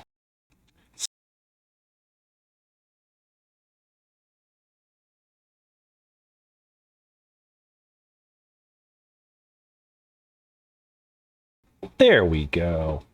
All right. So, as you get up here, walking up to this, let's see. We have a 6, a 2, a 4, and a 2. All right. So the first thing Buru, or you would definitely notice right off the bat, another one of those symbols that Stormcrow mentioned to you about a safe house with an operative inside. That's not the first thing you notice, but that is something you notice. The most obvious as you approach this outreach center is that let's see. You see a large crowd of people out in front of this clinic, and a lot of the entrances are barred and blocked off, something along those lines. In fact, people look like they're being turned away from this particular facility by the doctors or nurses in front up there, and there's one lone guard up there kind of trying to keep the peace and keep everybody from swarming the doctor all at once. Basically, you're seeing a various array of maladies and whatnot, ranging from bruises, broken arms, a couple people look like they may have broken legs, cuts, abrasions, that sort of thing. It's kind of runs the gamut. There are maybe a couple of bullet wounds. You can't quite be sure. There's a lot of blood in some of them. But the doctor's kind of calmly assessing people and then either turning them away or allowing them in based on answers to a couple of questions that you can't quite make out from the distance that you're at. How do you want to proceed? I would like to go and stand near the doctor and just overhear and observe to see if I can see any sort of pattern that, maybe people who are wearing a certain color clothing or something are being allowed in and others are not. All right. Just kind of going to push your way through the crowd and get up there, or what? Well, I don't need to be right next to him. I just need to be close enough to hear what he's saying, basically. All right. I will move slowly through the line, using a sensing to find those that are grievously injured and for whom immediate attention will make the difference between life and death. And what are you going triage. to do with that information? I may identify somebody that needs that needs to be taken to the front of the line, or needs me to cast a spell on them right now. All right. Go ahead and make your sensing, and Buru, put yourself on the map where you want them. And I will move over to roughly here. Make sure the glasses are recording, the camera and the glasses is recording, and keep my head turned towards where the most noise is coming from. All right, which is basically front and center. All right, so Buru, as you get up there, go ahead and roll me an audio perception as the doctor's checking people over, and this is going to take a little while, so we'll get back to you after your roll. I'm not going to make you do an extended or anything like that. One roll will suffice. Okay, just so you're aware, my audio perception is enhanced to the same degree as my visual, so it's going to say visual, but it's audio. Yep, go ahead. All right. You're free to edge that or nerp that if you wish. Your choice. I'll nerps. All right. Bolo, go ahead and roll your sensing. Oh, you did. 4 successes. All right. General area. That's how I'm going to do this at first. And then if you zoom in on somebody, we can go from there. So everybody in the crowd is injured in some state or form. That was pretty apparent from the get-go of this. Some of them are in, all of them are actually in sadness or worry, that type of sort of thing, for either their victim, their a person that they're with to get being seen, or worried about themselves, that kind of sort of thing. You're going through, and with you, why don't you roll a medicine check also for me real quick, because I know you have it. No, I think that's my other characters. Let me double check. Yeah, I thought you were okay. I thought this guy had it. Okay, never mind. I think the two other spellcasters I've had do. Okay. Just go ahead and leave it as it is, and unless you want to roll, I don't think you can roll medicine untrained, so never mind. Anyways, okay. First aid, yes, but medicine, no. Or is it a group now? The gist that you're getting from your thing is that nobody's in immediate danger that you have to intervene, but you're picking out about 3 people that could use immediate attention in the next half an hour, 45 minutes type situation.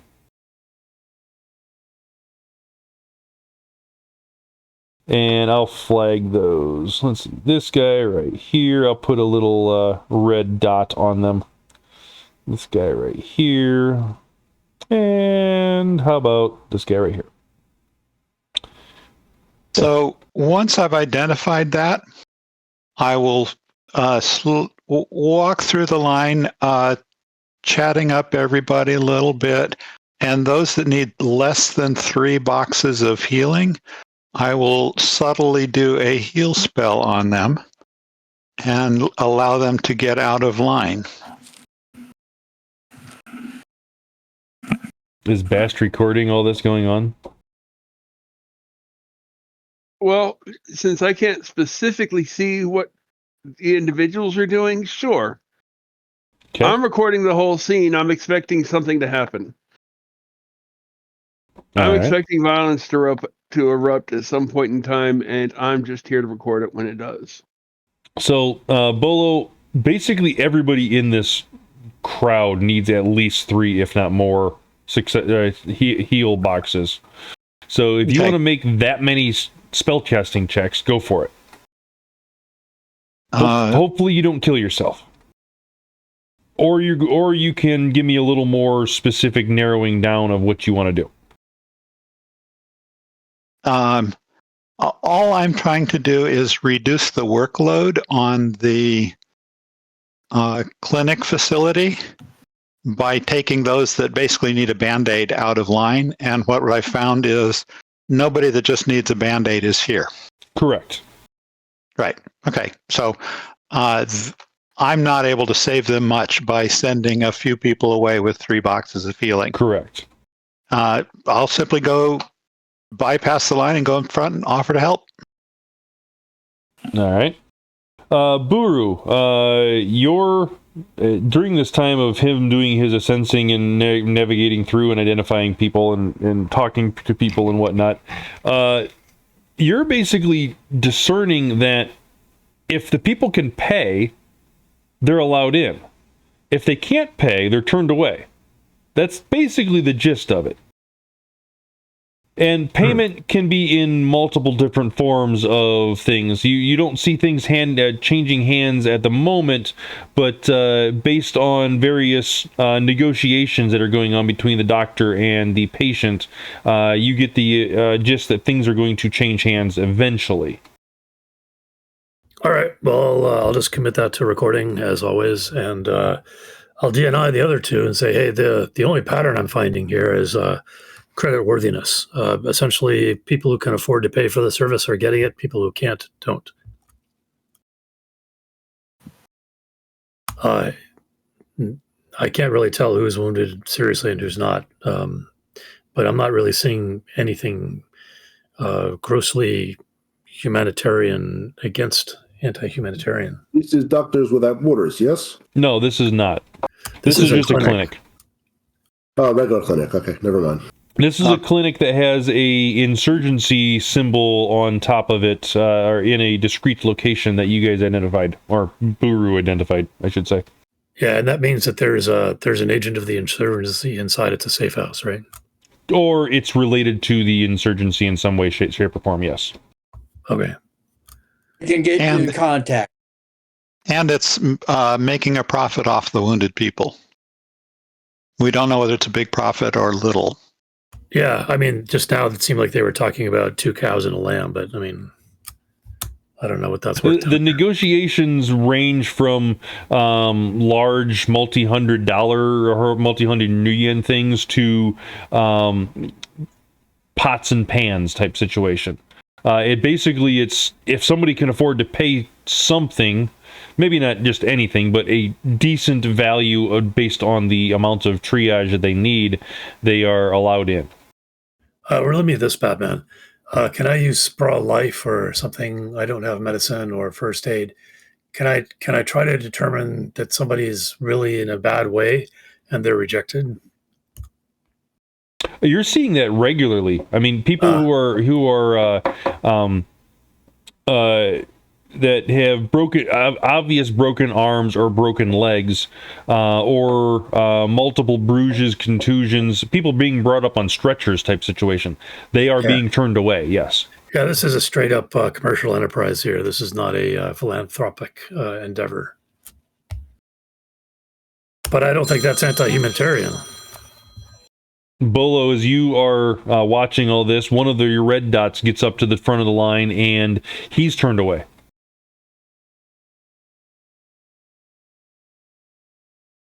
This is a person. You're saying one of the heavily injured is Correct. Turned away for lack of funds. Correct. How much healing do they need? I mean, you haven't sensed them directly yet, so you do not know. Remind me what the red dots are? The red dots are the gravely wounded, but you have not directly sensed that particular person to know how much healing you need. I gave you kind of a general overview. Okay.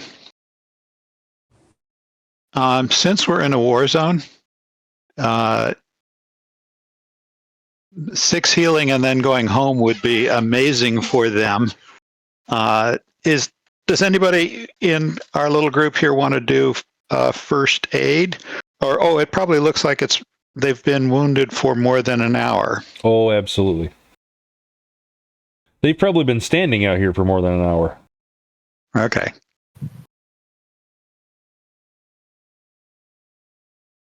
I got an idea. Is there a pattern? Like, there's a lot of injured people here. Yes. This looks like more than just a casual farm accidents kind of stuff. Is there? Can I see what seems to be the result of an assault? For example, black eyes and that kind of thing, contusions to the head. Why don't you roll either fight clubs or law enforcement procedures? Sure. Oh, I'm sorry. That was Bast's character sheet I was looking at. You don't have any of those, do you? I'm looking at Buru. Enthusiastically ask questions during interrogation. Sorry, I have five hits on law enforcement procedures. All right. Law enforcement procedures. You're viewing this as some sort of a crackdown. You're noticing a lot of things that you have seen in the past of your dealings with law enforcement when they use excessive force and they just kind of push the people away type situation. This is on one or two people, I should say. I'm sorry. This is excessive force in the factor to of 100 type situation. This looks like a building has been cleared of people by force, by any means necessary, throwing them downstairs, shooting them if necessary, kicking them, punching them, dragging them by their hair, that kind of sort of thing. Do either of you two speak Spanish or Aslan? Or take that as a no. Does anybody look like they might speak English or French? You can try English. I'll go to somebody who looks like they might have, been pushed down a flight of stairs or shot, and I'll try to talk to them about what happened.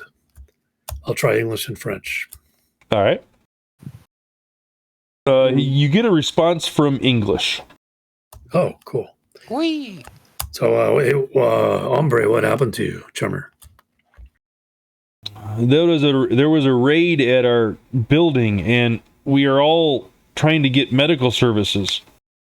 Who did this to you? The Azzies, of course. And why did they do it to you? We were living in a blown-up building. We have nowhere else to live. We were trying to exist. We were trying to build the building back up and make it a community house. So you would say that they attacked you because you existed and you were in their way? Yes. And that they attacked you without provocation? Absolutely. And that they did grievous harm to you and your neighbors? You can see that with your own eyes. Yes, yes, yes to all. I don't know what else to talk about. I'm not a media person. Can I get your name? My name is Carlos. Just make something up. Okay. Thank you, Carlos. Can you come over here and talk to this friend of mine? I will lose my place in line. Oh, I will take your place in line. But you don't need healing. I need the healing.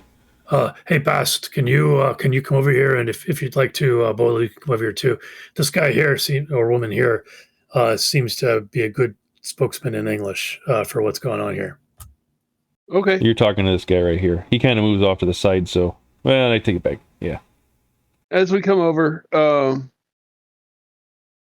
I ask, and Snookums will smell. Snookums alerts. Where? Basically, he alerts by laying down in the center of the group, indicating everyone. Yeah, they all have cocaine on them. No, I'm Wrong asking kind of for boom boom boom. booms, not wrong kind of. Aha. Over D&I, there's a lot of explosives in this area. Oh, maybe we shouldn't be here. Let's and I'll go. What's your link with Snookums? What is your link like with Snookums? It's a mental link. But what kind of information do you get through it? I can get basically what he's sensing, and I can get a basic empathic kind of a link. All right, so he's not indicating active explosives on them. He's indicating explosives have been used around them. Okay.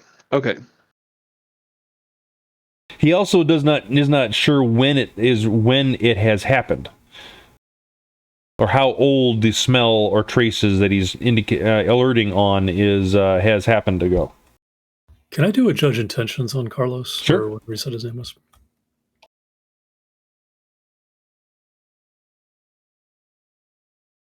Let me nerps it. Okay.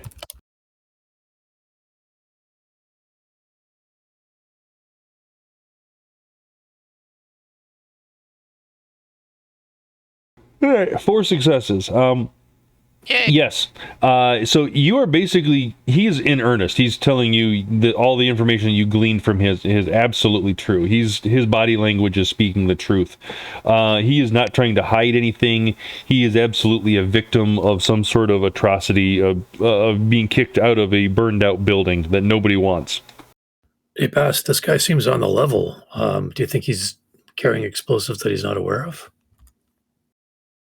How did they kick you out of where you were staying? Did they blow things up, or? No, they just forcibly moved us out of the building. So where were you when things blew up? The explosion was 3 days ago. How did you know about that? It stinks. I apologize, sir, but I have not been able to take a bath. There is no running water in this place. Where was the boom? The boom was in the building we are staying in, and it was deemed safe enough for us to move into. Who blew up the building? I do not know. It was a RPG or explosive of some sort, ordnance from the sky. I do not know.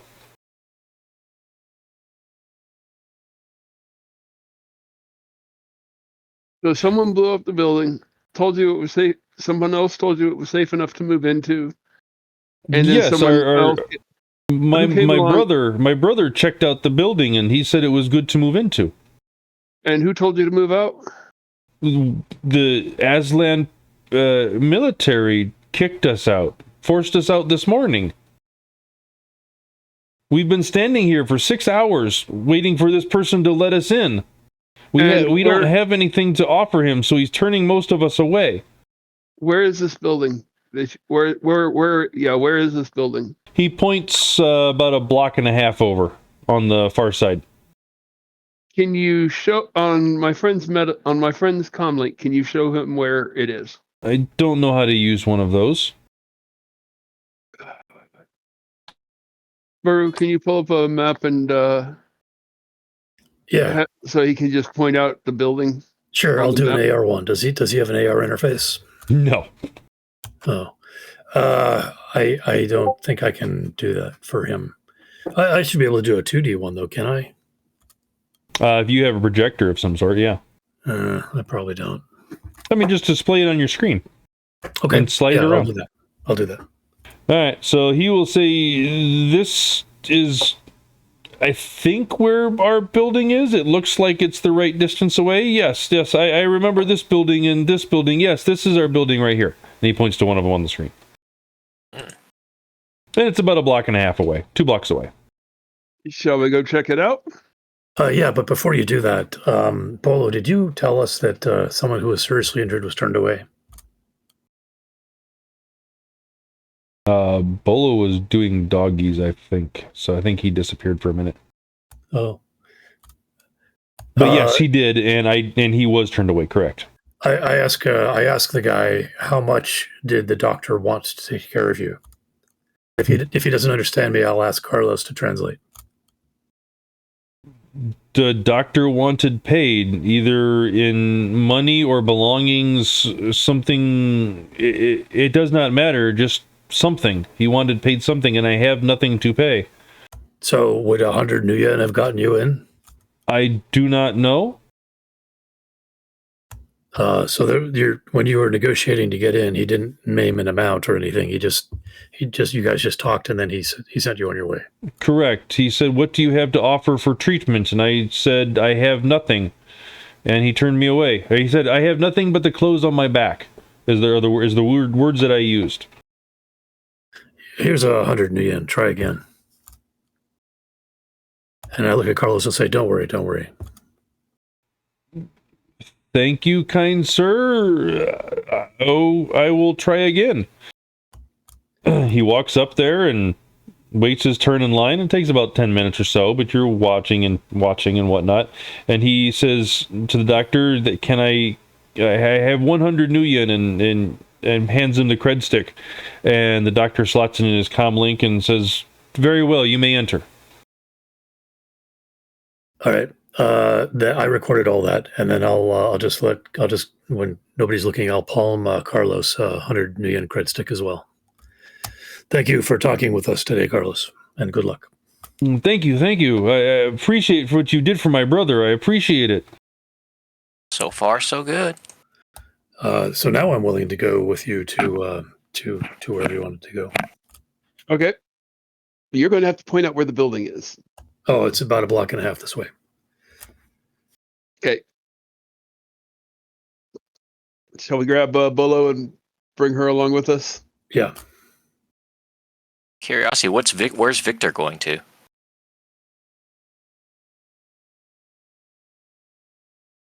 Viktor was...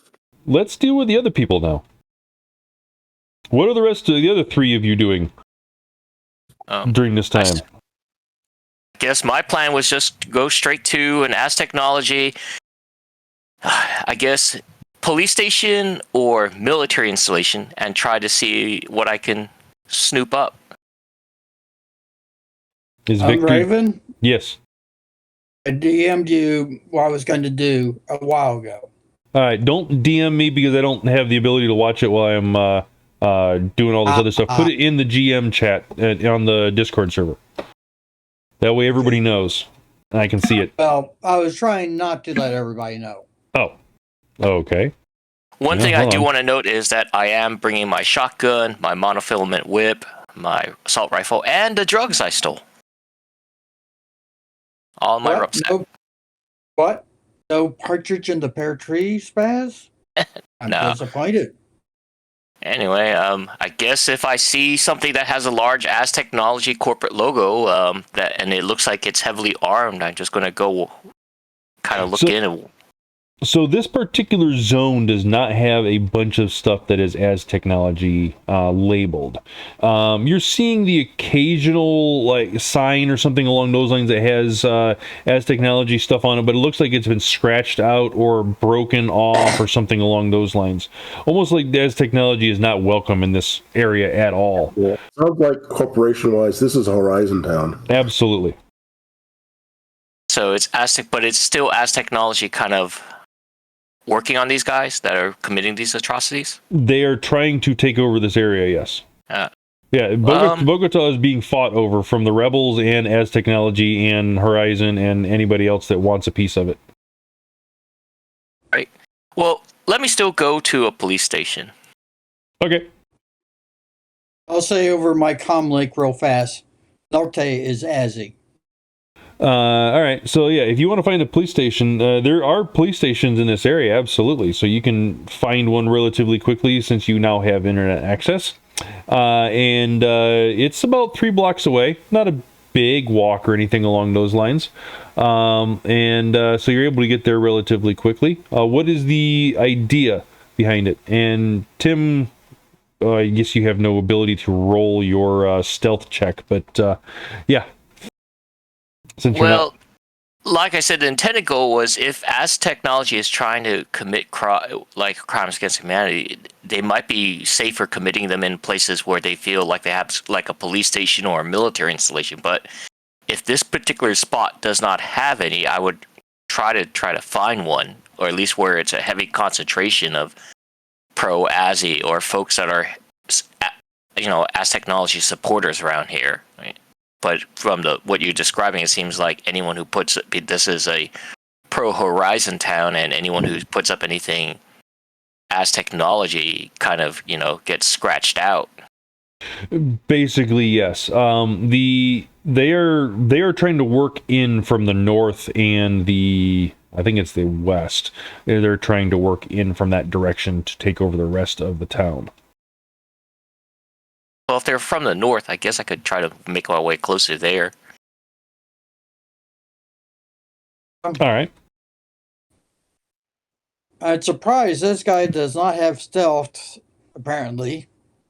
But he does have agility 6 and reaction 5. So go ahead and roll for me. He only gets to roll his agility -1. So, yeah. All right, hold on. Surprise! He fails. This guy has Actually, he glitches. He critical glitches, in fact, on his tailing of Spazz. Spazz is immediately notified by Tim trying to stealthily follow you by Tim knocking over a trash can and then kind of looking around and whistling nonchalantly. Hey, is this Viktor or Tim? This is Tim. Hey, Tim, how's it going? Hey, you want to follow me? I think I know a good place where we could probably get a good details of atrocities. I got something in the kind of an idea going. Just come on, we're going to head up north. Do you not yell it out loud? Wrong attention could get us killed. Okay, this is all through the DNI. A submachine. Don't worry, I'm packing heat myself. Okay. I know. But I was wondering if you wanted a submachine gun for a full automatic. You need it. He's got an AR. Well, wait. It has a silencer on it. Or suppressor on it. You would not want that. You want to be loud and proud, don't you? Of course, the bigger the boom, the better the response. That's why I was trying to stay behind you discreetly. All right.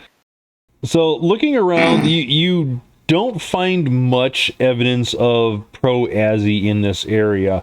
As your teammates are learning at the clinic, Az Technology is basically using the boot to get this place trying to get their place under control, or their control.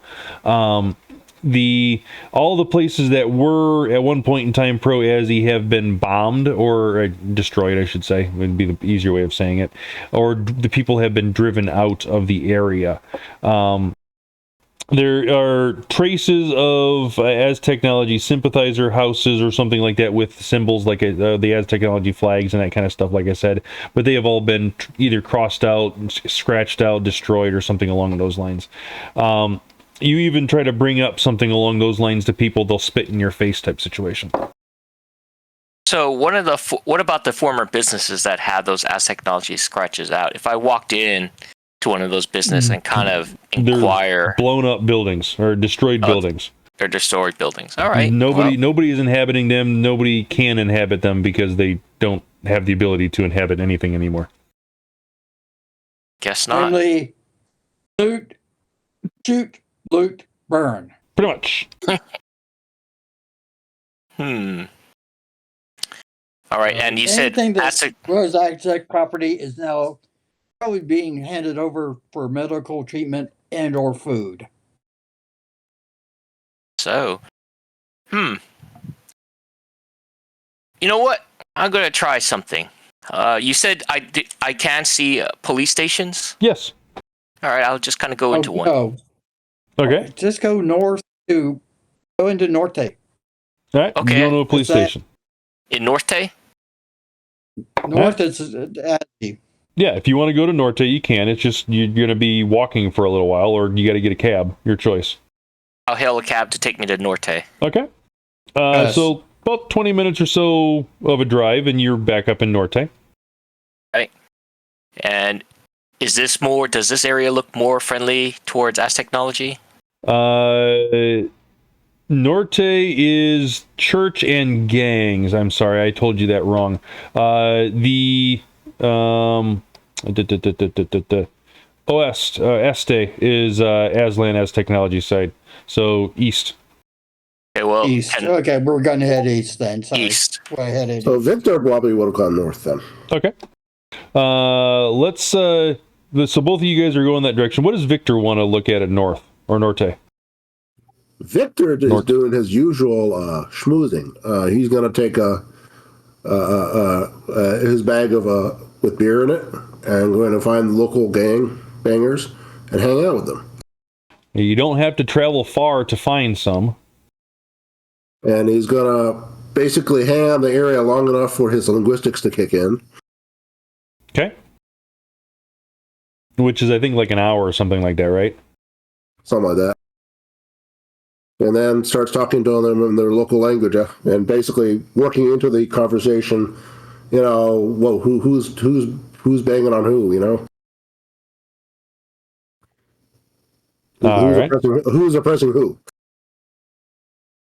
All right, so let's see. We can probably deal with this faster than we can deal with the other one. You are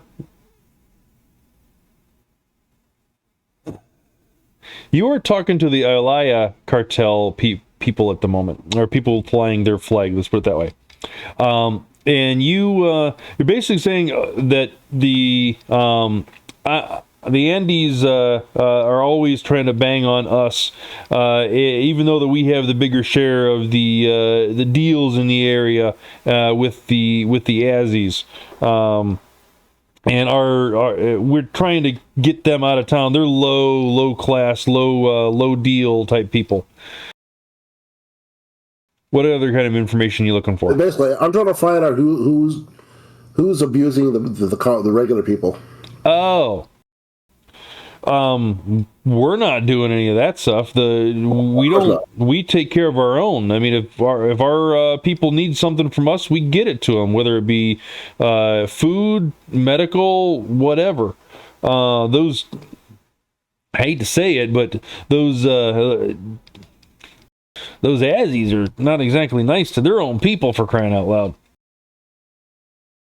I bring in I heard they hit a building a couple of days ago. Which one? I mean, we hear about that hourly. I mean, explosions, like. Yeah, you haven't been hearing the booms in the background for the last however long you've been here? That's basically buildings blowing up. Oh, no. I passed by the clinic earlier. There was a whole bunch of people from there. I believe it.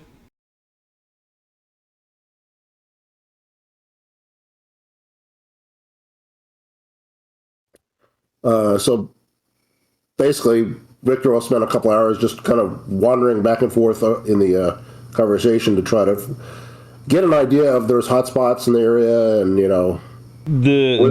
the guy tells you, look, if you're trying to get an idea of the situation of what the people of Bogota are dealing with, go down the street to the church, talk to the ladies there, talk to the sisters there. They will tell you you will see what's going on with your own eyes.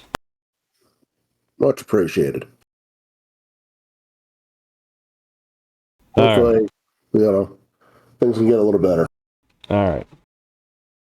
Well, at that point in time, Spazz is making her way into Este and is coming face to face with Az Technologies, basically prototype state in Bogota. Basically, they're advertising. It's like Horizon's version of Bogota, or section of Bogota, but it's branded in Aslan all over everywhere.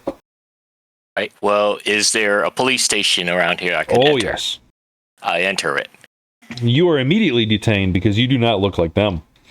I go, whoa. Here, I'm sorry, but I'm here to report a crime, and I need your help. Please. I'm just a tourist that got... and I go, here, and I reach into my duffel bag, trying to let them know, and I'll pull out the drug and the injector. It goes, I saw some scummy-looking people dealing this stuff. I think it was at a clinic. I give them the direction to the clinic and let them know, yeah, they're dealing drugs there. You got to do something. I got mugged there. Oh, great. How would they respond to that? Crud. Outside, just in case. I'm outside waiting for the fireworks to start. Well, let's see. I think the smartest thing to do would be they would bring you in for further questioning to get more information out of you. So they would bring you into an interrogation room, whatever you want to call it, for a friendly chat. And they would start basically drilling you with questions and whatnot of where this is happening, who you saw, where you got the drugs from, this, that, and the other thing, and all that kind of, and what are you doing in Bogota, et cetera, et cetera. I was here visiting with some friends, and then we got separated, and then next thing you know, someone tried to mug my ass, and then, I fought them off, and I saw them running, and they dropped a satchel that had this stuff, and I saw them go to this insurgency clinic. Insurgency clinic? What are you talking about, insurgency clinic? Oh yeah, there's a clinic there where I think one of the locals says that it's a place for insurgent rebels, and it just seems like a little scummy. A lot of they're dealing drugs there. It's a haven for drug dealers. All right, he becomes extremely interested when you start saying insurgency and rebels and whatnot. He asks you for the address immediately and calls somebody in to take down some notes and to go do some research. He says, if this information pans out, you'll be greatly rewarded in Aslan. My superiors will gladly give you the reward for information about the insurgencies. I just want to do the right thing and also see the scumbag that tried to mug my ass, get what's theirs. Yes, of course, we can definitely make sure you can see that kind of sort of thing. What are we? We will assess the situation and see what we can do. We'll have to do a crackdown very quickly. Yes, of course, very quickly. And he kind of just leaves you to your own devices in the room, but he does lock the door on the way out. Damn it. Hey, I do have lock picking. I could try to pick the lock. You're welcome to try. All right. By the way, they would have searched you before they brought you in, so if you wanted to try to smuggle any sort of weapons or anything like that into the building, you would have to tell me that now and roll for it. I guess the only thing I would probably smuggle in is the monofilament whip, because I don't think I can smuggle the shotgun and assault rifle. Probably not. Go ahead and roll for that one. That'd be palming? Yes. I'm going to just throw in a NERP, just to be on the safe side. By the way, what language are those gangbangers speaking? They were speaking Spanish, Aslander Spanish. Okay. Ooh, successes. I like that. You did very well. You get that whip in there. All right.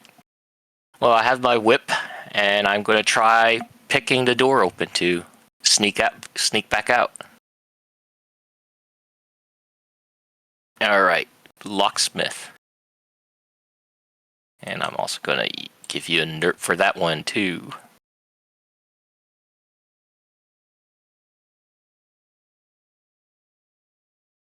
Oh, I like that one. All right. Yes, this is an old pin and tumbler lock, so it is rather easily picked. You get the handle lock done relatively easy, and then you start working on the deadbolt. And you do hear a click after about a minute or so, and it does pop open. Stick my head out. Do I see anyone? You actually see a lot of people. They're not looking directly at you or anything along those lines, but there is a lot of people and a lot of rushing going on in the facility right at the moment. Well, it's almost like they're gearing up for something. All right, I will try to walk out. Make it look like I'm out. My business is settled. Walk out and over with all my stuff, and if I see Tim, I say, "Come on." You stealthily walking out, or just kind of walking out like you own the place? I will try to stealth out. All right, go for it. 4. You know what? I'm going. Should I? You know what? I'll stick with 4. You make it out. All right. With my stuff, I go, Tim. All right, Tim. I think we got some action going. We are going to get some great footage. And now the question I had before you go too much further, you didn't say. You said that you had your weapons on you earlier, but you didn't say you were putting them anywhere. Then you went to this particular place, and they detained. They didn't detain you, but they did detain you, and they took your weapons away. If you would have had them on you, so did you have them on you? And now are you out all of your weapons? Would it be safe to? Can I say I hid them or left them with Tim unless he wanted to come inside with me? No, I don't. You could have left them with him if you want. And the only thing I brought was the monofilament whip. You could have left him with him if you want, and then only took in the monofilament whip. Yeah. Okay, I would say that. It's like, all right, Tim. I think we're going to get some great footage. We just need to let the guys know that there might be some action coming their way real soon. What action? Okay. Oh, as technology. They're going to come down to some spot. I'm just going to deny our communication. You're going to make sure innocent people get killed for film footage. Hurrah. What the guy wanted. No, I think we could have followed. Was not the instructions to not manufacture incident? It's manufacturing. They're just going there to respond to something, and it's how they. I was under the impression he wanted to document existing atrocity, not one we create. Well, unfortunately, I don't think I was paying attention to that part. I thought he just wanted footage of atrocity, so I'm like, okay, well, we'll give it to him. Oh, my. It'll still work. Anyway, have Lita going to church. And I pick right. up where it is. All right, Viktor, you are going to church.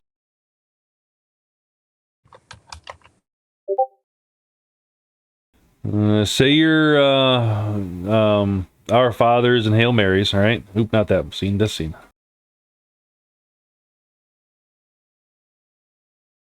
Viktor is Russian Orthodox. Well, you're kind of at home with the Catholic Church then. Kind of. Close enough. Exactly. All right. You walk up to this place, and it's a large Gothic cathedral structure dominating the street. It's both beautiful and sad at the same time. There's a crowd standing around the outside of the building to this church's site, and many look like mothers and underfed children, and others with more serious injuries are taken inside quickly. You see food being handed out of a wagon in the front of the church, in the parking lot right there. You see a relatively orderly line of people getting handouts of bread, some soup, maybe a couple of vegetables type situation. Maybe a chunk of meat, depending on the age of the person. The younger get more food, the older get a little bit less food type situation, and then they're kind of sent on their way if they need medical attention. They're invited inside the church. What do you want to do here? First, eavesdrop to see if there's anybody complaining about attacks. Go ahead and roll perception or audio.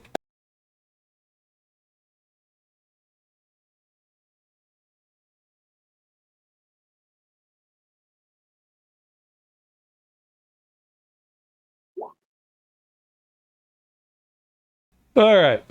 With 3 successes, you are definitely overhearing conversations in Azlander Spanish and English about various things going on, about how the people were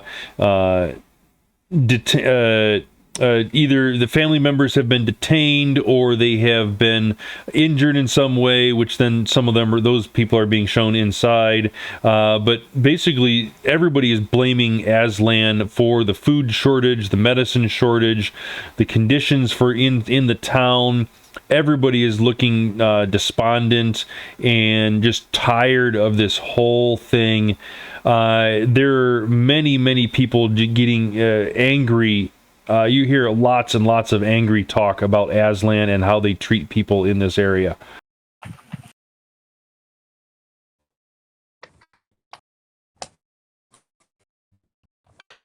Okay.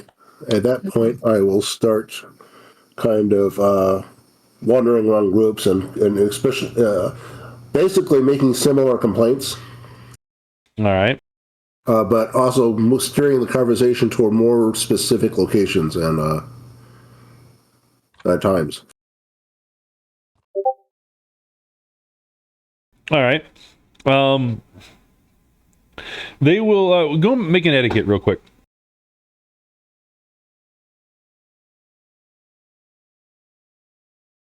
They're not turning your way or anything along those lines. They're actually kind of they're not cozying up to you, but they're still talking to you like a fellow oppressed being.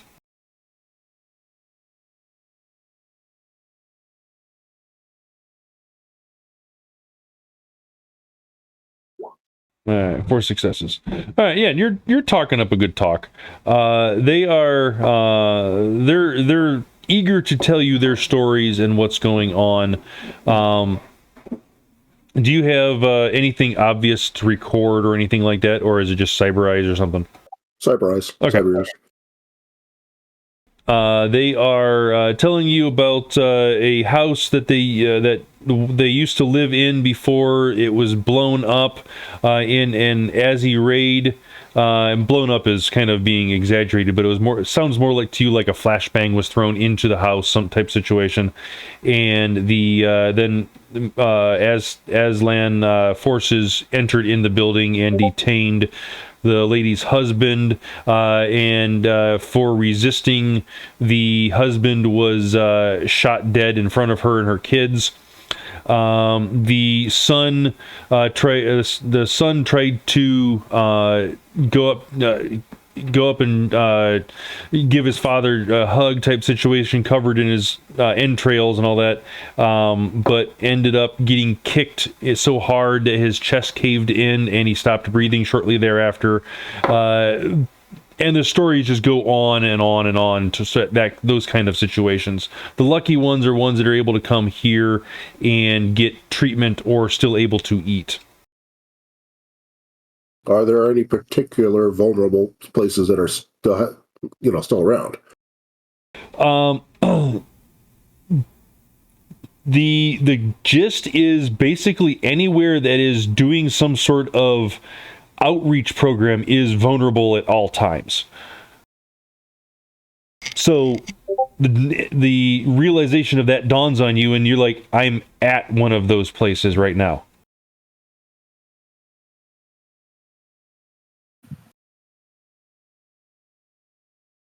Okay. When I get a moment, I will send up my Halo drone and into the air to act as Overwatch. Mm-hmm, mm-hmm,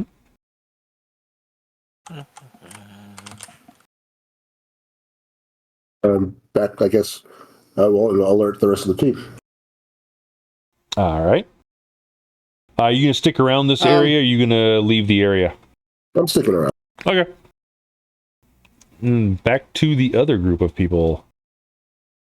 Or Tim, Tim, you were saying something. Can you send me a video link? Someone suggested that I may be able to see the maps if you give me a video stream link. Yeah, go ahead and jump onto the stream channel above in the streaming information up at the on the Discord server. Yeah, I'm in the GM Raven. Yeah. Online voice channel. Yeah. Where else do I need to be? So if you scroll on the Discord server, scroll all the way up to where it is Sixth World Fun is the category, and then it says Sixth World Streams. I just posted a link to the Twitch stream on there just a little bit ago, so you can view it there. And there's the link if you want to click it in the my chat channel. Okay. Twitch. Yep. Let's see. Oh, no, I'm not seeing who it's with, but I think you're the only one running tonight. Correct. I am the only one running. You'll probably end up getting double audio, so make sure you mute that feed. Otherwise, you're going to end up getting an earful of that kind of stuff. Of feedback, probably. That doesn't seem to be working. So it's got big S. Yep. Should just be able to click on it. Should pop it up. All right. The Viktor, the other thing you're getting from people is that basically Aslan is punishing these people for sheltering pro-Amazonian forces during the war.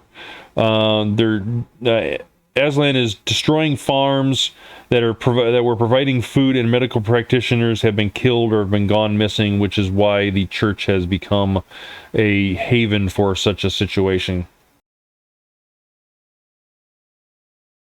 And almost all the awakened people in the area have been killed or gone missing.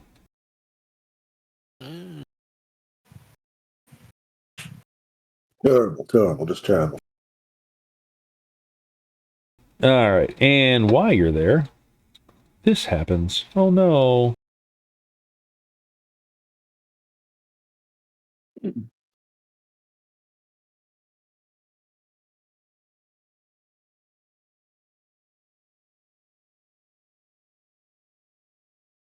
A very tiny truck pulls in. No, kidding. A big ass truck pulls in. Truck pulls up and turns hard into the driveway of the church, and as you're standing there, 8 Amazonian soldiers get out.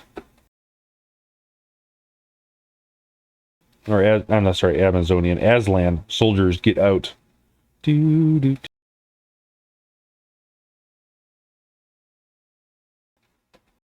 Azzies. Just say Azzies. Azzies. Dirty, stinking assies. And 2 mages as well. Well, total of 2. Yes. Yes. And they start to disperse the crowd and arrest suspicious-looking people. In fact, they start focusing on you a little bit, in fact, since you're standing there, and you're obviously out of place for these people over here. being Russian and all. 3 of them kind of come over towards you and start questioning you. What are you doing here? State your name and your purpose. Broadcast your sin. I'm Sasha. That's actually what's on my middling that's been broadcasting. Okay. I'm here at it is church. You're here at church. Of course this is a church. I pay respects. You pay respects. What are you doing in Bogota?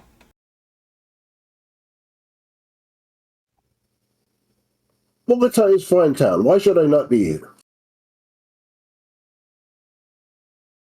What's the rating sin you're running right now? Let me double check. The mage pulls out a little portable sin scanner. Don't like that.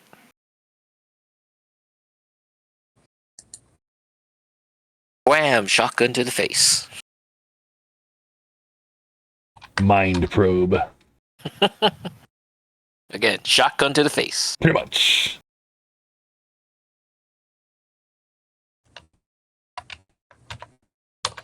That is a very large Aslan vehicle. Let's make that just slightly smaller. Not Sasha. That's one of my contacts. It's Dmitry. Dmitry? Okay. Dmitry Korolov. Your name is changing over top of your head as we speak. What the hell is happening here? It's a rating 6. Rating 6? Okay, there's no way, but I'll still roll. I actually rolled really well on that. Okay. So, yeah, he just says, the mage kind of just waves you off and says, get out of here before something bad happens. And they kind of push you, the 2 soldiers kind of get a little closer to kind of intimidate you and kind of almost force you, but not actually touch you to move you away. It's church. Why would bad thing happen here? There's oh shoot, what's the word I'm looking for? Not protesters, rebels. There's rebels in this group here. We're detaining them and searching for them. I just see people who are hurting. It's at that point in time one of the soldiers says, "Boss, maybe he's a rebel." And the mage looks at you and says, "Yes, you do look like rebel scum. These are not the droids you're looking for." No, I'm kidding. I mean, detain him. Everything about Viktor screams gangbanger. Yeah, pretty much. Including the very obvious Rory tattoos all over visible from underneath his clothing.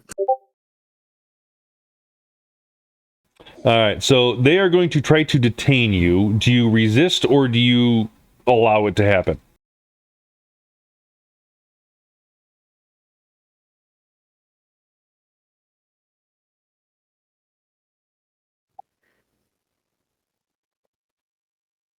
You know what? Viktor is meanwhile pinging the video to the entire group. Viktor is going to allow it to happen for the moment. All right. They will kind of take your hands and put them behind your back and zip tie your hands together and put you in the back of the wagon here. So you will be back there.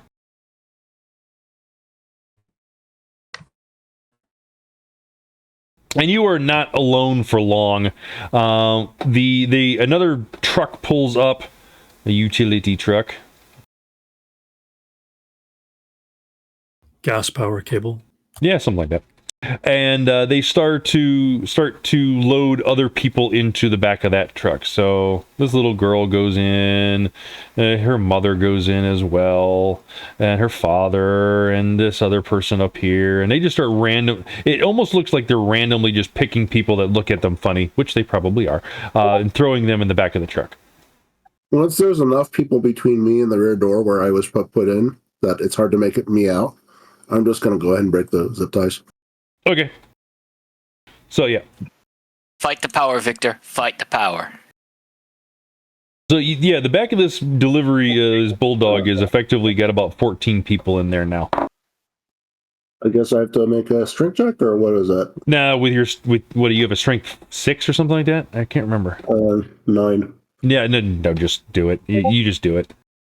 I mean, go ahead and roll by all means, body strength, or strength times 2, I should say. No, strength times 2 would be with the crowbar. I do a strength test. I mean, you're gonna break it. It's only you need 1 success effectively.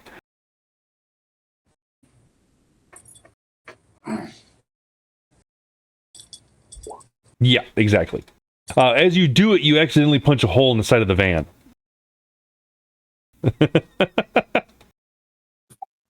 Freedom, Viktor. Freedom.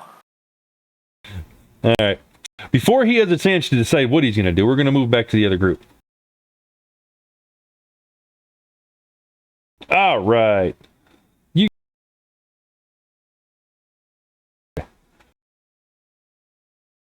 We were moving towards the building that was indicated that had gotten blown up. That's right. All right. Yeah, while we're going over there, I'll ask, why are we going over there? That's a really good question. See if we could find any evidence of how the building was blown up and or by whom. Okay. All right. So you're walking down the street and you take a turn down an alleyway to cut across and to find this place, and you come out on the other side, and the scene before you is pretty horrific. You're seeing packs of devil rats and demon rats roaming the streets. You're seeing dead bodies in the middle of the road, or middle of the street or sidewalk, something along those lines, being eaten by said devil rats and demon rats. You're seeing distressed people running from building to building, trying to stay away from the packs of devil rats and whatnot, and just trying to stay out of trouble to begin with. As you're walking past houses and bombed out houses and whatnot, you're seeing people huddled together in corners, partially obstructed by boxes or anything they can do to cover themselves up so that any sort of roving Aslan patrols or whatnot don't stop in and detain them or kick them out of their makeshift shelters and whatnot. You're hearing, as you're walking past alleys, you're hearing screams from people getting eaten alive, effectively, by the devil rats and demon rats and whatnot, as other people are trying to kick them off or try to fight them back, but there's just too many of them. The swarms are just too big going around people. What do you do? The building in question, by the way. I'm going to try and call a taxi because walking on these streets seems gross and dangerous. There, in this part, you actually turned and you realize you're in the slums. It's worse than the Barrens type situation in Chicago or anywhere else along those lines. You have lost all sort of cell service completely, and there's no wireless of any sort in the area. Let's go back. This is gross and it's not on mission. Okay. Do we see any of the Aslan patrols, or just the devil rats and demon rats and? All I see is devil rats and people that are desperate or dead.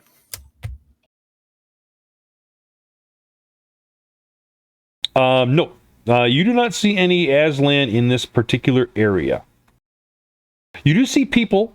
They are definitely suffering humanitarian violations by living in this being forced to live in this kind of squander, but no Aslan forces in this particular area. They probably say, let the devil rats have them. Bolo, can you sense any kind of magical or otherwise control of the devil rats, demon rats? Is there a reason why there's so many of them here in this area? Well, yeah, they reproduce like every 13 weeks or something. Less than that. And they've had like, a year of conflict. Like good look, buffet. there's a cyber eye in the gutter.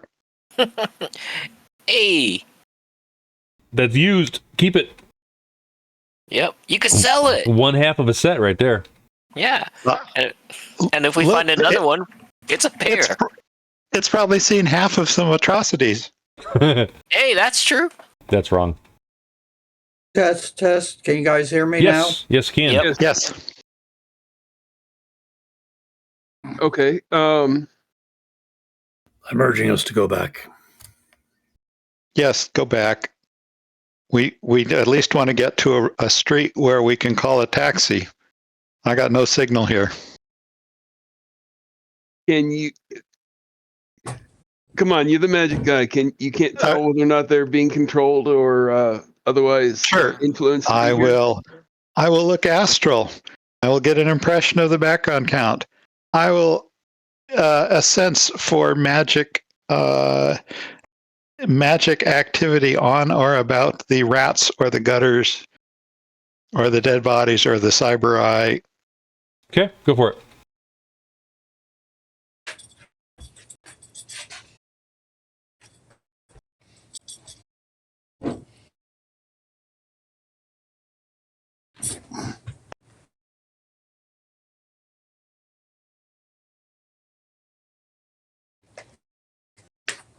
What's the background count?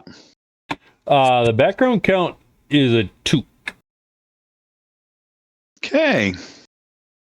Not great. 2 successes. All right. Basically, everybody around here is terrified, exhausted, unhealthy, and mundane. Nobody is awakened in this area, aside from the devil rats, which they are happy, full, and content from eating people. Strangely enough. Let's see.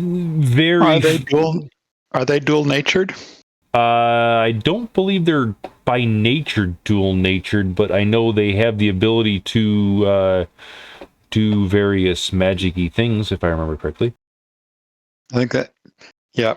So I was just going to start throwing stun balls in astral space if they were dual-natured. They are not dual-natured, no.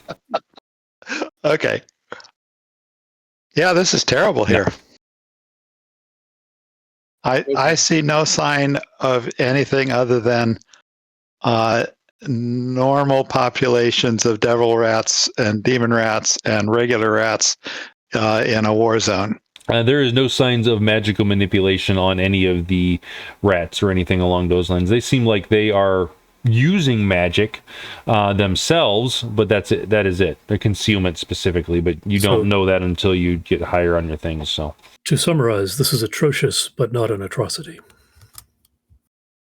Well, if they're using magic, doesn't that glow brightly on the astral, or is this one of those things that it's a critter power? So yes, they're glowing because they're using concealment to sneak up on people and eat them. Great. Wow. Kind of sad. Yep. If only Spazz were here, she could run into these buildings and start chasing them and so forth. I cast infertility on them. On the desperate people? That's probably a blessing, but at the same time, that still leaves them with 40 years of life in the best of cases. No, this is the rats. I know. All right, so you guys turn around after you get into this section and abandon your search for the building, correct? Yeah, I mean, if you really feel like we have to go to that building for some reason, which is unclear to me, then we should use a taxi to get there. Well, my thought was that if we could find evidence that the Aslanders blew up the building, or otherwise, I mean, at this point, using some means to basically direct the devil rats or demon rats to attack these innocents. Doesn't seem to be the case, and at this point, it's a plausible explanation that they bombed the building because they thought it was a devil rat nest. Not necessarily, but shall we at least try to find some of the people and see if there's a mess of them 12 meters to your right if you want. Look, if the soldiers are doing atrocities, their comlinks are going to have video that they recorded of them doing atrocities. But are there none of these dead? Are any of these dead soldiers? No, but those would be the live soldiers riding by in armored vehicles. There's no armored vehicles driving through here. Well, I shouldn't say that. There probably is a couple of armored vehicles driving through here. Yes. So they are completely oblivious or not paying attention to any of the things going on in here. Do you want to attack one of the armored vehicles and get some soldiers and rip their eyes out and see what they've seen? Mm. Yes. Say it. Come on. Yes, actually, I kind of do. Look, I could care less whether these folks live or die, but we're here to. Part of our job is to find out, either to find these atrocities. Maybe some of these survivors can actually point us in the next direction of where we can go to find evidence of these atrocities. All right, Buru will go to the building that's 12 meters to our right and bash down the door and look for people that are desperate. They are starting to scream as you bash down the door. Don't hurt us! Don't hurt us! Don't hurt us! We're doing. In English, I reassure them that I am not an Aslaner and I am not an Amazonian. I am, in fact, a rescuer from UCAS, and I will help them if they will tell me about the atrocities that the Aslaners have committed. They don't believe you. Roll to disbelief. I don't have a D20. Oh, that's a bummer. Etiquette, then. Composure? No, etiquette. And you think you sense a weakness, but you are wrong. And you think being from the UCAS makes it better? Yeah. All right. Before you roll, because I know you already did, you are the NPC's attitude towards you is hostile, so -3. Character's desired result granted is advantageous, so you get a +1, so you're a net -2. They don't know you. They don't know your street reputation. Let's see. And etiquette modifiers. Let's see. You are definitely wearing the wrong attire or don't have the right look to earn their trust or anything. So additional -2, so you're in a -4. It doesn't look like an Azzy. Yeah, -4. Wearing Azzy clothes. All right. So with one success, let's see how they do on their composure rolls. Raven? Yes. Sorry to say this, but he isn't in as a uniform. That's okay. So that's not quite. No, if he's saying I'm not Azzy, that may help. Well, yeah, obviously, but the fact that he's kicking down the door is exactly what Azzies would do, so they're not exactly believing words that are coming out of his mouth quite yet. Oh, gee. They actually... Holy crap, how the hell did they roll 4 successes on 5 dice? Okay, especially in the situation that they're in. They will maintain composure enough to listen to you and allow you to continue to speak. That's good, because the next step would have been for me to commit an atrocity. Well, luckily you're electronic listening this whole thing, and you can use it as evidence for yourself. See, I'm doing this in the name of Vast Technology. I was paid by them. Come with us. This area is not safe. Where are we going? Where are we going? As they all get up to leave. I will go outside and I will aim down the street away from them and shoot towards. I guess nothing but desperate people. Oh, way down here, there's some devil rats. So I'll shoot in that direction. Okay. Short burst, 3 rounds. Just to indicate that there are people. You're trying to convince them that there's people coming after him or something, or what?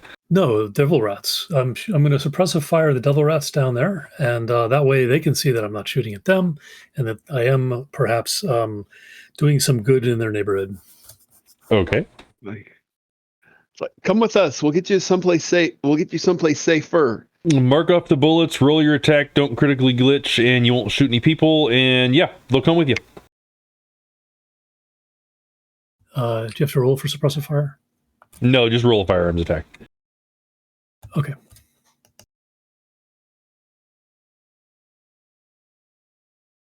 It's 20 rounds, right? Correct.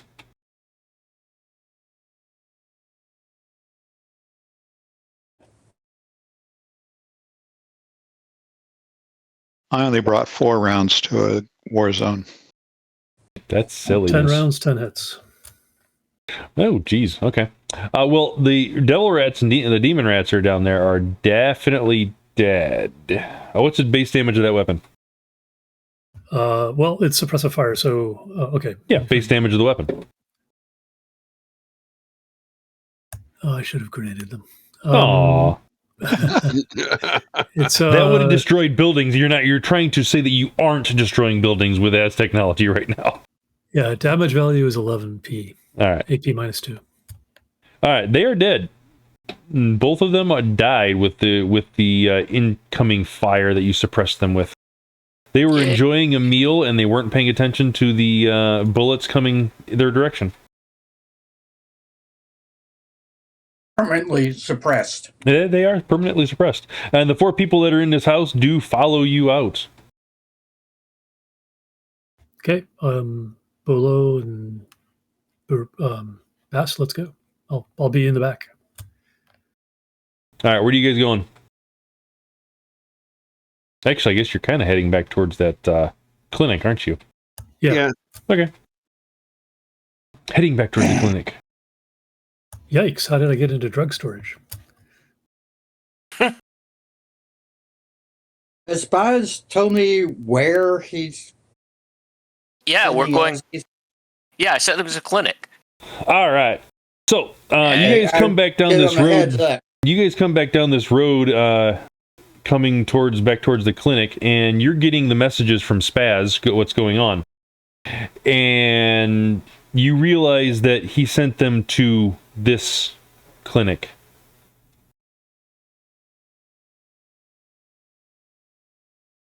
So I think there might be a bunch of Aztlaners coming here soon to break some heads. We should probably try to disperse the crowd and leave ourselves. We're supposed to get images of them committing atrocities. Oh, you want to? Okay, fine. I'll back up and stand over here. I mean, actually, I'll climb up on the roof. We're supposed to. Now, once we get the vids of them actually attacking the innocents, we can then move in to stop them. But we need to make sure that they're attacking the innocents first. Sounds like a plan. So I'll move through and... To that end, by the way, Viktor, that hole he poked in the side of the truck, he's kind of looking out that hole and recording what he can see. Oh, absolutely. Bast may have bought off the superhuman psychosis quality, but some of the attitudes still remain. I will subtly move through the crowd and cast Force 4 Healthy Glows on all the little children so they look more innocent and fragile in the videos that you guys are about to get.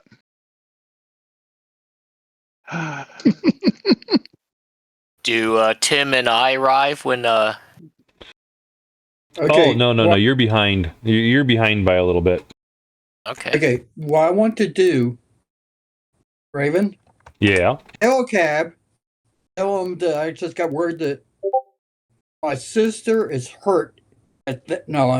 Being dropped to the clinic.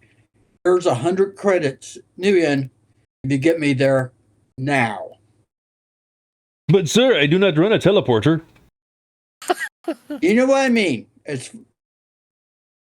There's a 0.5 millimeter between the firewall and your gas pedal, I'll be unhappy. Get there. Take us there now, as fast as you can. Very well. He starts pedaling his bike and driving you there.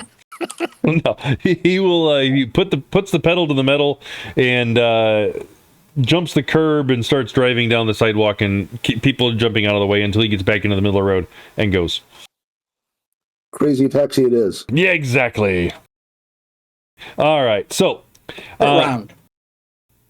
From Indiana Jones. Fortunately or unfortunately for you guys, you being Spazz and Tim, the fact that telecommunications travel much faster than vehicles, and the people are already en route to this particular clinic to crack some skulls.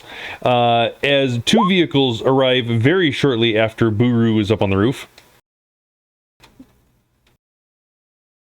and basically blockade this driveway, and shortly thereafter 2 utility trucks pull in as well,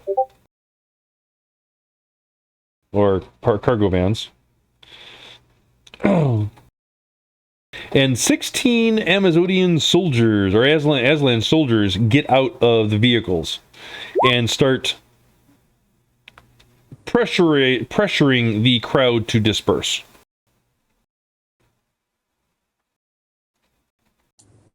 Oh, look at that. Plenty of people to observe and film.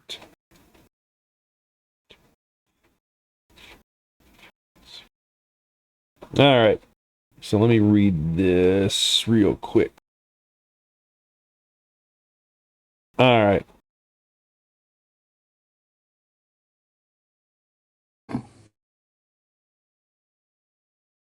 Yes, this is the right one. All right. Let's see. Yeah. So basically the situation, it's extremely tense. The people are being told to lay down on the ground and comply with orders. Some people are, some people aren't. Buru, you made your climbing to get up on the thing, right? Yes. Yeah, 5 hits. Yeah, you're fine. All right.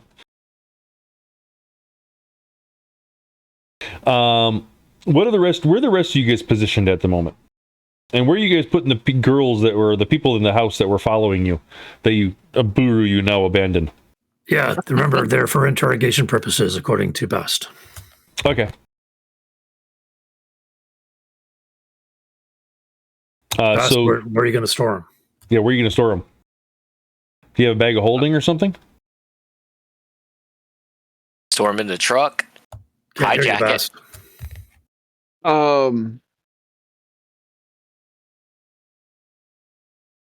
Is there a building or something like that over here on this side of the street? How about you tell them to climb the barrier for the emergency entrance and stay in the emergency entrance area? Yeah, there's buildings around. There's more bombed out buildings and whatnot in the area. Absolutely. They can find cover. Yeah. Tell them to find cover over here in the southwest corner of the map, and we'll come get them once the immediate danger has passed. They run. All right. All right. So you guys are watching this unfold. Is Bast and Bolo, are you guys in the right spot that you want to be? Put your characters where you want them. Yeah, we will have kind of wandered up here and are, like I said, we're just kind of sitting here watching at the moment, and I've got the recording going on the thing between my special senses and hearing. I know where to be looking for maximum atrocities. All right. So I'm dispersing. You're dispersing. You're following instructions. They like you. Raven, did you move me? Is that the edge of the building? I did, yes. That's the roof. Okay. The other one was actually down on the ground, so that's why I moved you.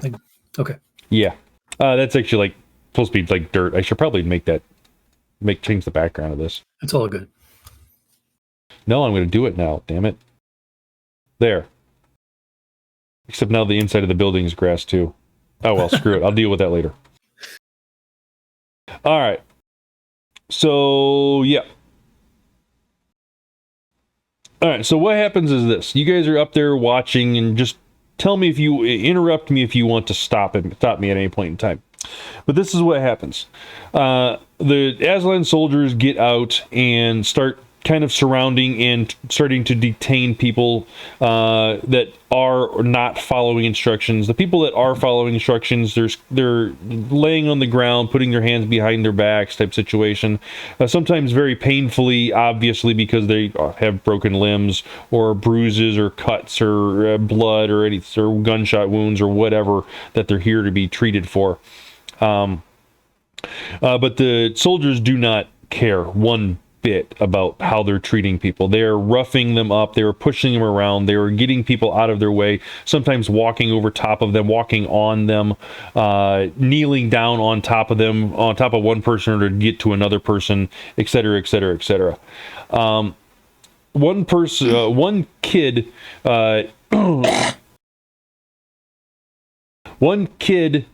trips and falls and lands into one of the Aslan soldiers. The Aslan soldier draws his gun and shoots the kid. That's great. All hell breaks loose. All hell breaks loose afterwards. The soldier immediately realizes what he's done and tries to reholster his gun, but it's too late. The people around have seen it, and they all start slowly getting back up and grabbing rocks and whatnot off the ground. They start chasing after the Aslan soldiers as they start struggling to move out of the way from the onslaught of people, and the soldiers are slowly stoned to death. Every single one of them. They do get some shots off, some automatic weapon fire into the crowd type situation, but people just keep on coming from buildings around. The people that you guys told to go hide, they join into the crew also and start just beating people. We can fix it in editing. No, actually, this is what you want. No, this is the wrong people committing the atrocity. Well, no, they are responding to the atrocity of the kid getting shot. Yeah, we just cut out the response, and we've got a good documentation. Yes. So at Cliff's Notes version, that's basically what happens for the next probably half an hour as all the Aslan soldiers are chased down and eliminated in various ways, shapes, or forms. And as you guys eventually get out of this particular scene, I'm assuming what you're going to be doing shortly after you finished filming this whole thing. Yeah, Bast wants to interrogate those 5 desperate people. They are in the melee, and some of them are now dead because of bullet wounds and whatnot too. So if you want to go in and try to sort them out, by all means. But you have an angry mob of probably 100, if not 100 people coming at this point in time. Okay. I'm surprised Aztec didn't send in reinforcements. Well, they sent 16 people with armor and automatic weapons. You would think they'd be able to. But when it's hundreds on 16, volume beats, I know. I meant the fact that they didn't send in 20 or 30 more once all hell done broke loose. Well, that might take a little while for people to get there, but yes, I understand what you're saying. I get out my med kit, and I think I even have a savior, but I'm going to save my savior since it's now 1 use only. Yep. And then it has to be refilled. Okay. Used to be 2 uses. I'll try to do med kit on some of these guys. I don't have first aid. So, if only there were a clinic nearby. Roll dice for me, and if someone's really like a kid or a pregnant lady that's really messed up, I'll use a nerf on him. You roll the dice because I don't know how to roll dice on this thing. Yep. Those that you find that are seriously injured, send them to Bolo. What's your dice pool? It'd be medkit straight 6 online. All right, so it'd be I have the medkit. So. Yeah, so that'd be double, so 12 for unless what rating is it? Rating 6 or rating 3? 6. All right, so it's 12 dice. 6, if I remember correctly. Only if Matrix Access is working. Yeah, you got Matrix Access right now. You're in Centrico. So It's Horizon, not Azzy. Yep. So yeah, you got 4 successes on a couple of med treatments for people, so you're good. And then send them to our finger wiggler. The Wiggler? Yeah. Finger wiggler. Yeah, that should be Larry's new I'm character trying to name, the Wiggler. remember. I twitch my nose. Yep. Yes, Samantha. Uh-huh. Or is it Tabitha? Yeah, both. No, Tabitha was the mom. Well, No, I they think were Tabitha was both the genies, weren't daughter. they? They were both. Oh, yes, right. Tabitha was the mom. Samantha, Steven, Whatever. Her daughter was Tabitha. And I think trying to remember if Sabrina's related to them or not. I was thinking Anyway. I Dream of Jeannie for some odd reason. Okay. Well, her name is Jeannie. Yeah, well. Oh, Bugs Bunny always dreams of Jeannie. She's a light brown hair. But anyway. Anyways, okay. So, what are you guys going to try to stick around and try to treat the wounded? What is the situation here? Because How hear many more med sirens kits- in the background. How many people can I treat with the med kit before it runs out? You can keep using it without supplies at a -3 dice. Oh, I mean, I'm going to run it out all but down to one use with supplies. And then we're probably going to have to book because Aztec Cavalry's coming. We had Aussies with us. I would be more than happy to fight Aussies versus Aussies. But anyway. And I'll see if I can't get a good vantage point real fast on a rooftop. Other than where our current cameraman is. I got you. I don't know. I have to try to find my play with the thing to see if I have climbing. I don't think I do. After all, Probably he normally not. flies. He normally flies a helicopter if he has to get it vertical. Yeah, you should have attached a Or camera to the auto-gyro. helicopter. Oh, well. But All right. we don't have it here. True. I don't have my van. I don't have my helicopter. I'm kind of without powers. Gear, yes. All right, so so you're trying to heal the wounded and whatnot, but like I said, there are sirens from sirens and whatnot, and reports of more gunfire and whatnot coming in the area that you are getting news feeds at the moment. In fact, your comlinks do the ones of you that did connect to the Horizon network. Your comlinks are all getting push notifications of riots breaking out all over Bogota, spurred on by a massacre, a murder of a young child in cold blood at a hospital clinic in Centrico. Yeah.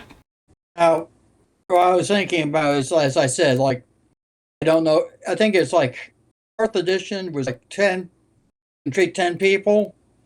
So I would be treating like 8 or 9.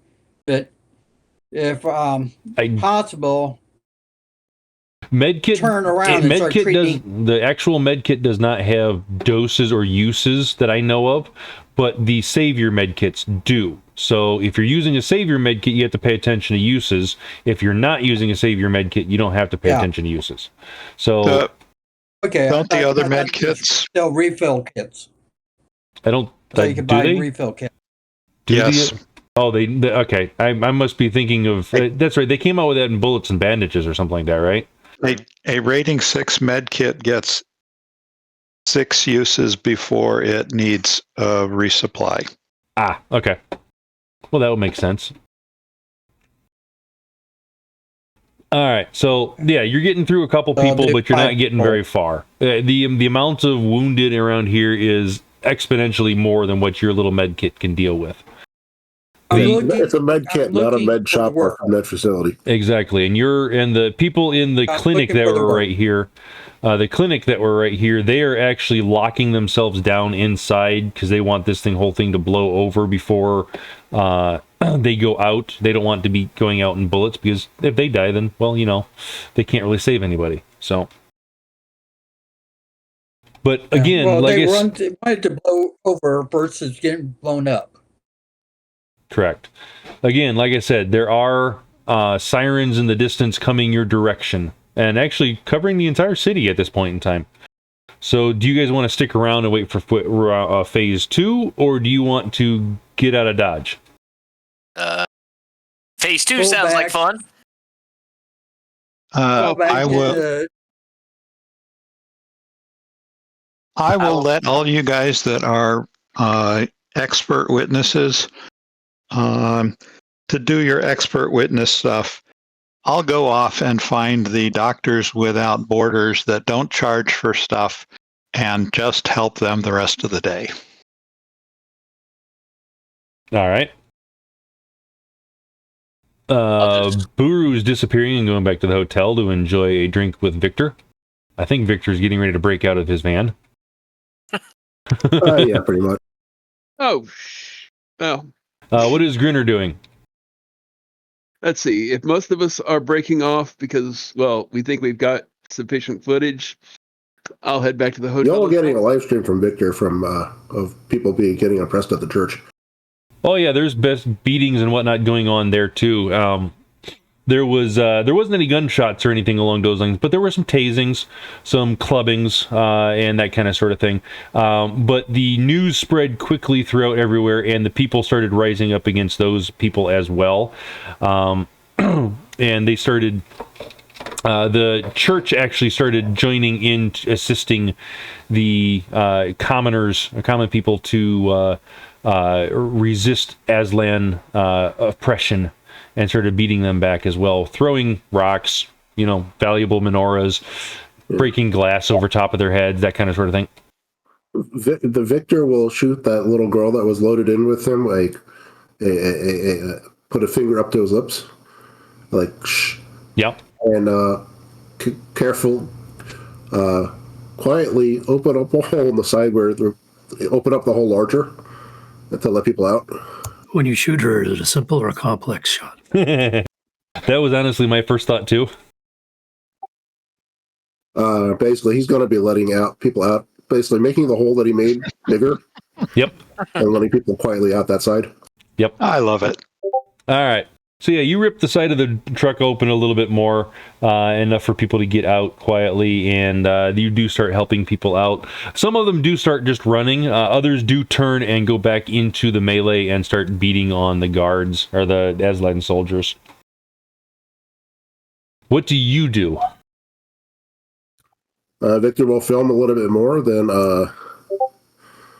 cast invisibility and make his way out of there. All right.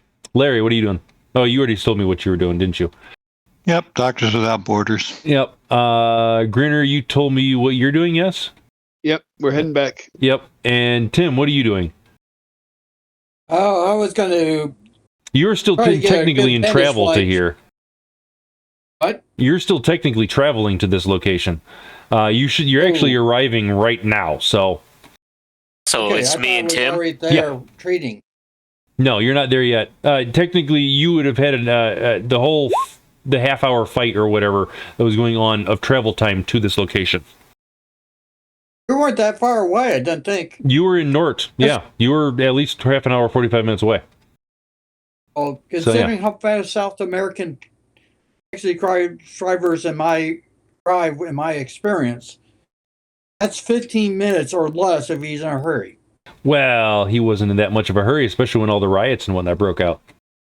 I was given 100 credits. But well, he took out a couple of Aslan soldiers on the way here with his bumper, if that makes you feel any better. Yeah, Did yes. I get it on film? Yeah, you got it on film.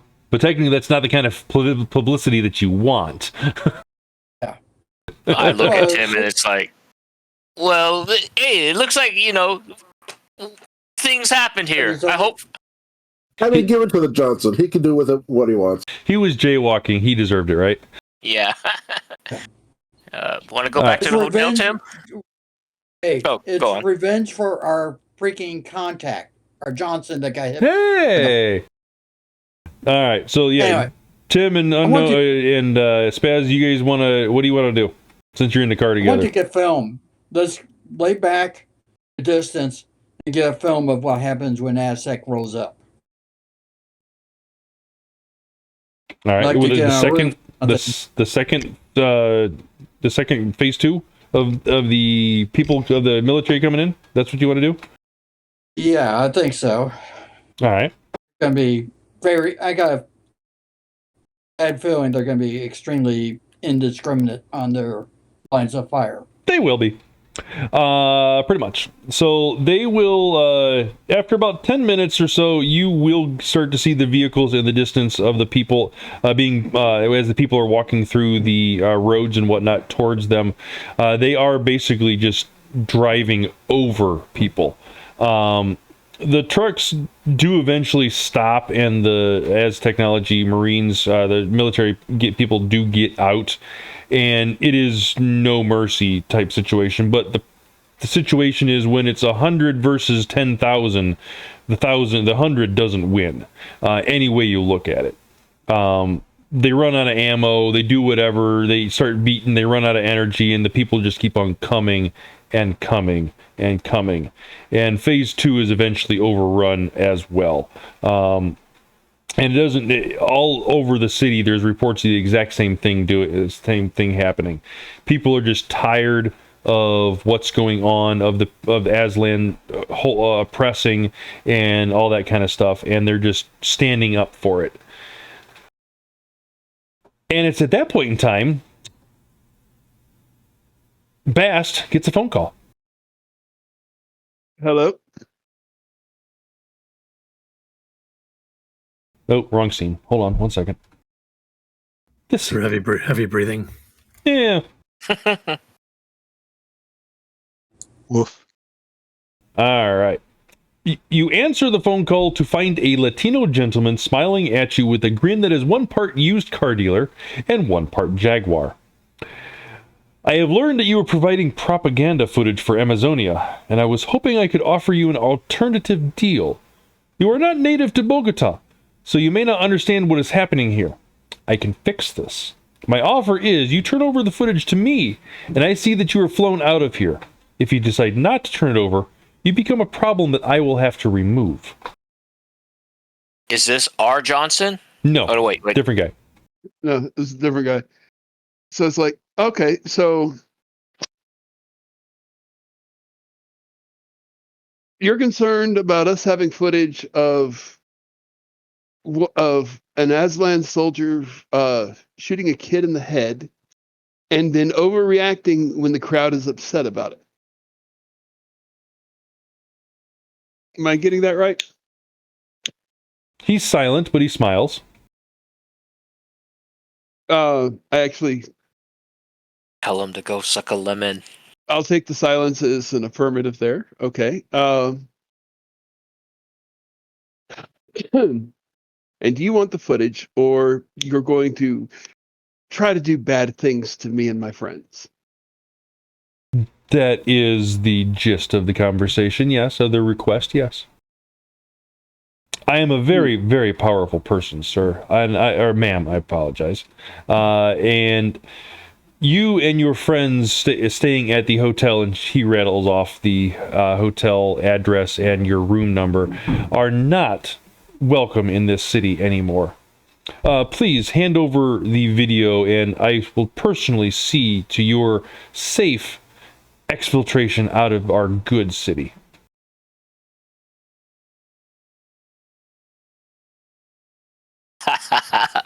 Bring it on. I see. So, in other words, you're threatening even more atrocities that we can film and document against the innocent people in this hotel if we don't abide by your decision or abide by your demands. Again, silent, but smiles. Well, okay. On the one hand, the gear records this. the smile is wasted on me, but I'm not going to tell him that. I mean, okay. Well, you know what? I personally kind of value my reputation, and we've been paid good money, good faith to acquire this stuff. Our Johnson has not betrayed us in any way, shape, or form. So, and I do enjoy a good fight. Go suck a lemon. Tell him to go suck a My lemon. friend Spazz here is absolutely. You think I enjoy a good fight? My friend Spazz here is even more entertained by a fight than I am. So, since we'll be the defenders in this case, and obviously still recording all the atrocities that you're going to present, what is that phrase they used to say back so long ago? Oh, that's it. Bring it. Size. He smiles. Am I hearing any part of this? He smiles and shuts down the video feed. No, it would have been a private conversation. And the only reason that actually no, you and Grynner were all in the same car, right? You, Tim, and Grynner, or you're all back at the hotel now. Yeah. Came back at the hotel. You'd at least have heard my side of it. You'd at least have heard my side of it. Correct. Well, let's put it this way: if Aztec's running this, I want to know what they're going to bring, considering how many of their good soldiers are now dear departed, resting in pieces. All right. Well, here's a problem, right? This guy has a lot of information about what we're doing here and where we are. Does our Johnson have a leak, or do we contact our Johnson and let him know that we've got the footage he needs? Probably double check with the Johnson. Make sure that. I'm sorry. Don't mean to interrupt. I think we need to leave the building sooner than later. Find someplace else, and why? Actually, wait. With them assaulting a civilian hotel filled with innocents, that'll be even more beautiful footage that we can give to our Johnson. Yeah. And if we're acting in defense of them, that's even better. Yeah. Also, they're not a Hellfire missile with our name on it. You say there's not. I say I'm getting ready to fire one right now. There might be a Thor shot with our name on it. Has Viktor made his way back yet? Or? Yeah, everybody's home. Everybody's back at the hotel. Oh, okay. Well, I let him know that I didn't stream it, but I got round 2, leads the beginning, the middle, and the end in the area. More Aztec spraying and praying, more Aztec running over people, and then Aztec running out of ammo, and the predictable results happen. I got nice shots of them attacking a church. Hey guys, we're used to people attacking with guns. We're not used to people bringing the hotel down around us. I'm packing my toothbrush.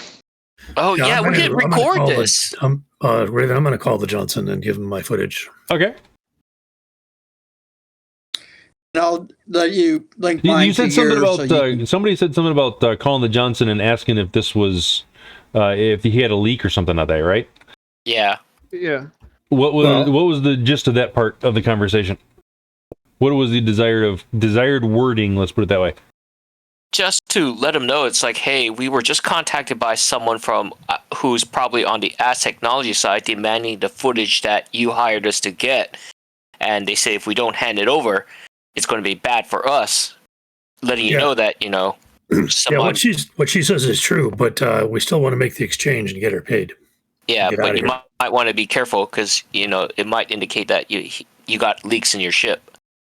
I take the advice upon I take the statement upon advisement, and I appreciate the information. Please send over whatever data you can at the moment. I will forward you the forward you your payment at the moment to indicate a job completed, but you must get out of town as quickly as possible. Right, and you were arranging that. So where should we if go? you can make it back up to the airport that you arrived in, I will have the smuggler waiting for you. All right, why don't we meet there, and we'll give you the data on a chip, and you give us the cred sticks. Very well, that is fine. Do you want the additional footage of them attacking the hotel in the middle of the center? They're going to attack the hotel? Yes. What hotel? The hotel we're at. Well, then why are you still there? Get out! Don't you want footage of it? They probably... Yes, but I also want the footage that you already have in my hands more than I want that footage. I want you to complete your job so I can bring them down, or help bring them down. Hey, you guys, I called a taxi. If anybody wants to join me in it, come on in. Okay. Yeah. And, by the way, I'll link my... drugs at this point in time. Excellent. By the way, when somebody mentioned the building collapsing around us, Viktor just kind of laughs, but for no good reason. You guys been here, done that. You guys don't see Bolo anywhere. Bolo's gone. Toothbrush. Do we want to record this footage? The car is waiting for you outside. I get in. Yeah. And once we're in the car and we're starting to go, I will do the drugs. That way I have, hopefully by the time things start, the drugs will all kick in.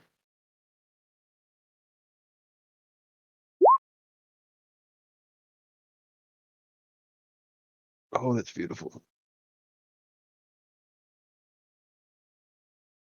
Does a taxi have a rear-facing seat by any chance?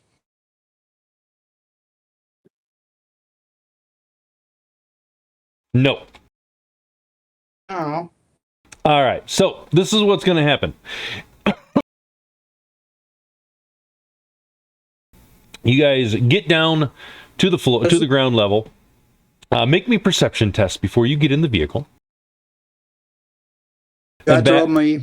And Bast, no, you don't have any of your drugs on at this point in time. You said you were going to do it as you were getting in the vehicle or after you got in the vehicle and were driving away. So you don't have any drugs at the moment. Any particular type of senses? I mean, if you want to lick the air, go for it, but no, it's visual. Visual plus two. Hey, I keep those. Sweet. Visual is how much for you? 6. 6? I will roll it. Yeah, 4 plus 2 for visual. No, you have 8 because you have to look at the number to the left of the dice icon right there. So you have 4 ranks.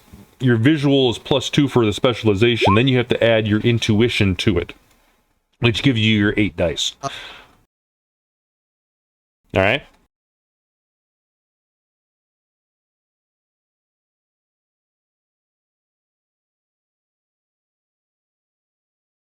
All right, Tim rolled pretty decent with 4 successes. All right, 6, 5, 3, 7. Ew, I don't like 7. All right. Viktor, you are the only one who did not see this coming, so you got in the vehicle. The rest of you did see a shoulder rocket launcher pointed at your vehicle as you were getting ready to get in. Viktor got in. He gets exploded. I get to shoot him. Now, the rest of you are able to dive for cover, and then we begin combat. Cool. Oh, well. All right, Viktor, I'm going to shoot you with a anti-vehicle rocket launcher. You are going to be in the vehicle. I believe normal procedure is for the vehicle to resist damage, and then the rest transfers to you, I think, is the correct way to do that? I think so. There's 2 ways. One is the vehicle, it's against the vehicle, so the vehicle plus the vehicle damage, everything else. And the other one is basically vehicle armor, then etc., and then into the passenger compartment. All right. So it's up to them. So let's see. Let's do vehicle first. Vehicle is resisting 24 AP minus 10. And the vehicle is a... I gotta look it up. Nothing special. It is a little... Rover 2072, but it's like a cheapy one, so it's not really that expensive. All right. So yeah, Rover 2072, but it's broke down a little bit, so we're going to drop its body a little bit and drop its armor a little bit, but it'll be fine. So we're going to say it's a body of 10 and an armor of 10, which the armor goes away. It rolls 10 dice for 24 damage. It resists 3 of them, which means it goes boom. So vehicle is toast. The vehicle is completely gone. Unfortunately, that means the 21 points of damage remaining transfers to Victor.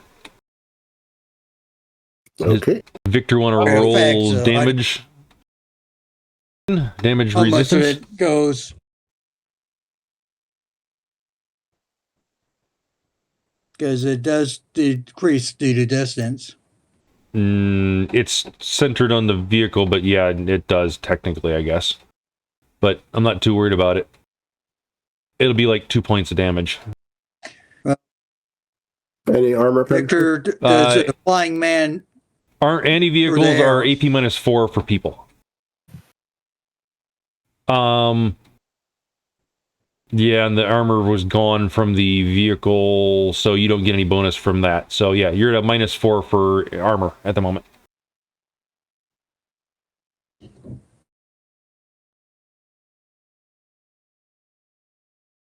Way, I noticed something about the character.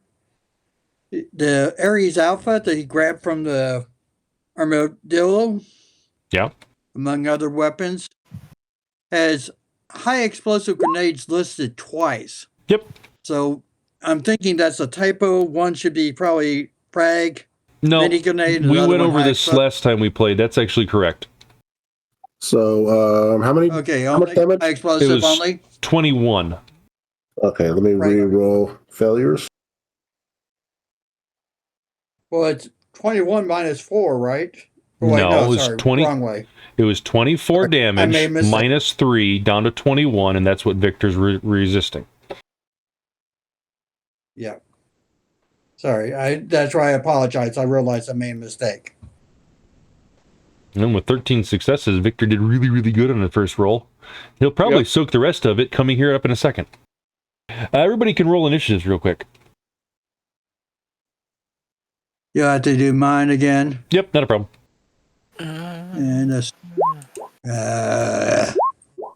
Oh, trying to find it. Cruddy. Indicative for me.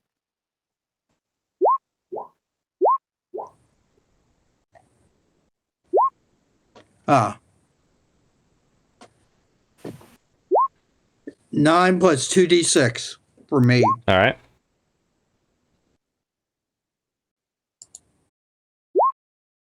And the pup did so much better than me. So I soaked 18. You soaked 18? That's not bad at all. So you took, what, 3 points of damage out of that, out of an anti-vehicle rocket launcher. Yep. That's terrible. I mean, awesome at the same time, I think. Terrifying is the word I'm looking for, yes. Alright, if everybody is done rolling initiative, are we I'm still trying to find it. Okay. I got Mine is not showing up. You're right, it's not. You're not here. Why are you not here? Hold on a second. That's why you're not showing up. Hold on a second. Let me get you. I don't have your token on this page. That's why it's not showing up. I can see it, but I can't. Oh, it was. Where is it? Where is your token? It's invisible. No. It's right here. No, it's there now. It wasn't there before. I just moved it on there. Okay. Now try it. There you go. You're showing up as 23, but you didn't have your token selected, so roll again and just add. I'm actually 27 and a half. Okay. Oh, did you roll it twice and because the first time didn't show up? Yeah. Okay. Yeah, roll it again, throw yourself on there, put in the right number. That's what I did.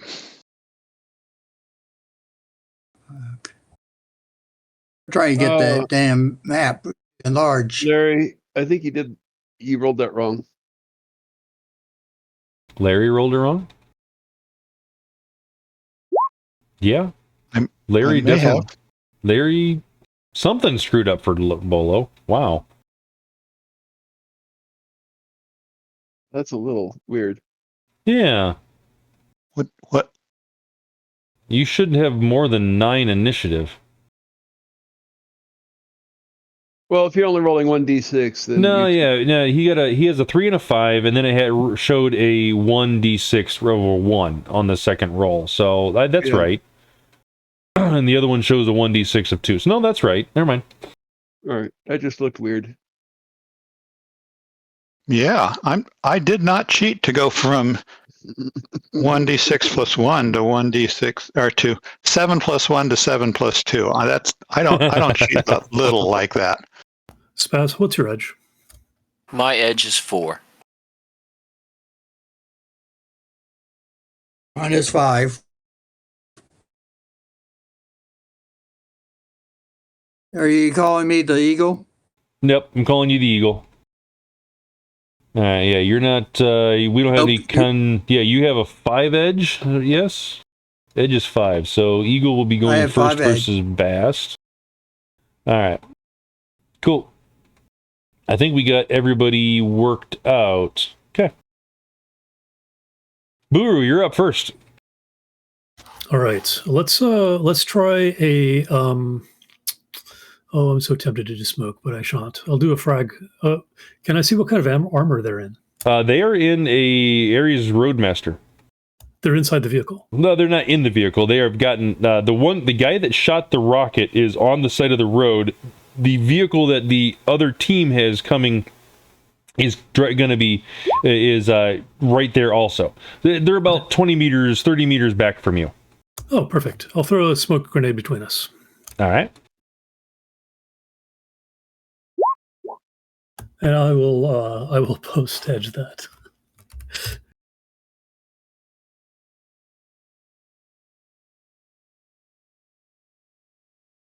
I'll just ask real fast, who got a good throwing arm? Why do you ask? Yes, everybody does. Wow, bad news, guys. Good news is it's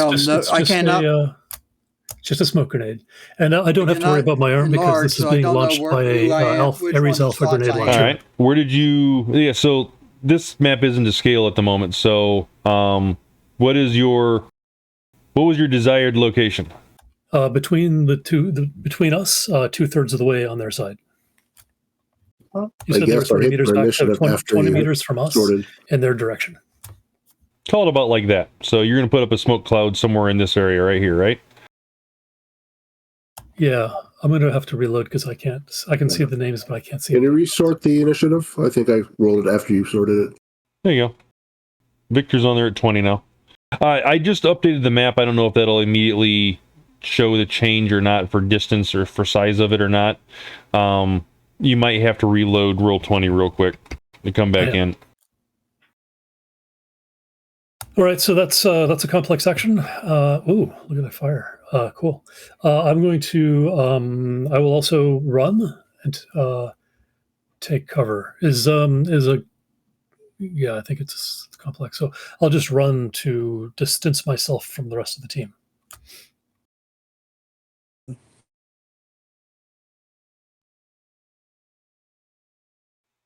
Yeah, I was actually where you've got it right now. I was probably aiming it right here. There you go, perfect.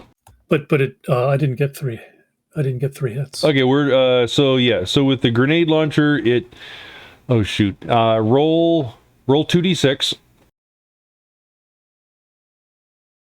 All right, so 3 and 3 distance is. I can never remember how to do this. All right, so that would be 6. 6 would go long and to the left. And roll 2d6.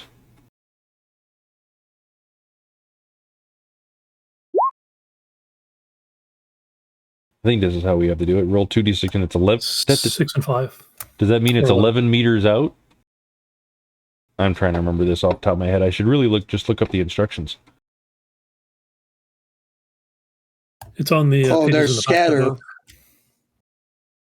But isn't it half for a grenade launcher? I think so. I'm trying, like I said, I'm trying to look it up.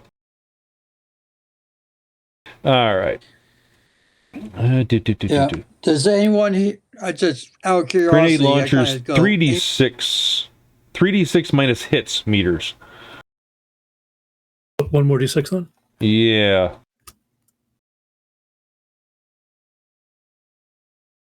Oh, sorry. Wrong box. 4. So 15 minus 1 is 14. 14 meters. And you only got one hit. So Are you shooting or throwing? shooting. So he only got one hit, so that means it drops it down. Oh no, sorry, 3d6 minus hit, so minus 1d6, so it was 2d6 to begin with, and it is that meters. Okay, that's what it does. So it is 11 meters long. So it'll land right on the truck. Which isn't a bad thing. Okay, and then I will move. I'm just randomly going to move somewhere. It actually lands about there because it went left.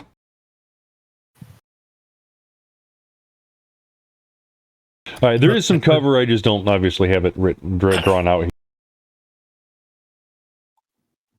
But Yeah, you had a complex and used already. You need a simple to actually get in cover, so you're just moving. All right. All right. Spazz, you're up next.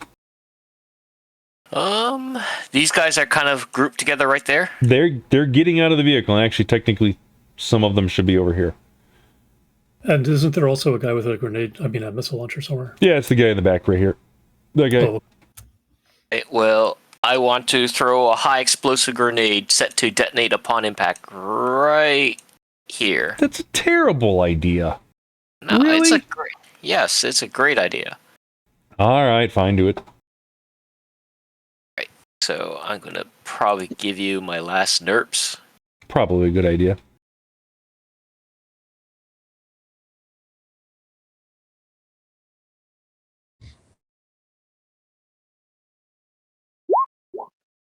I made it, but it lands and goes off right here. High explosive, you said? Yep, high explosive. All right.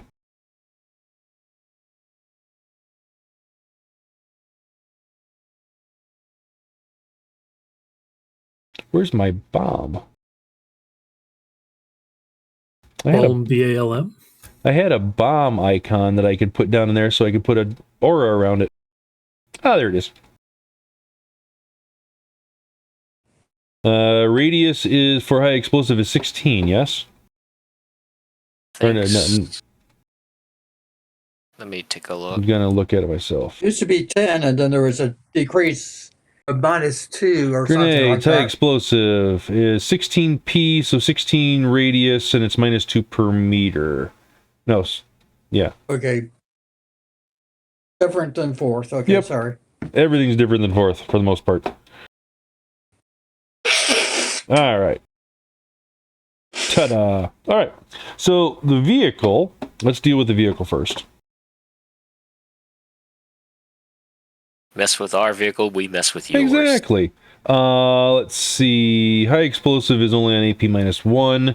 It's at ground zero effectively, so I'm not going to... Actually, it's -1.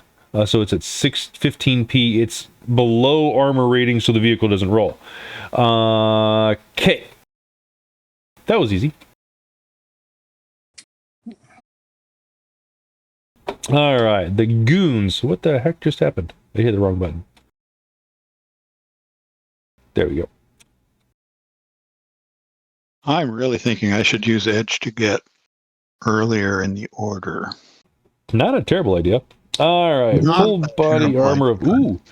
You actually don't exceed anybody's armor rating, so it's all stun for everybody. But that's not to be understood. So, let's see. They have... This guy right here, he's basically at ground zero also, but he's at a -1. So he's at 15... so 17 plus 4.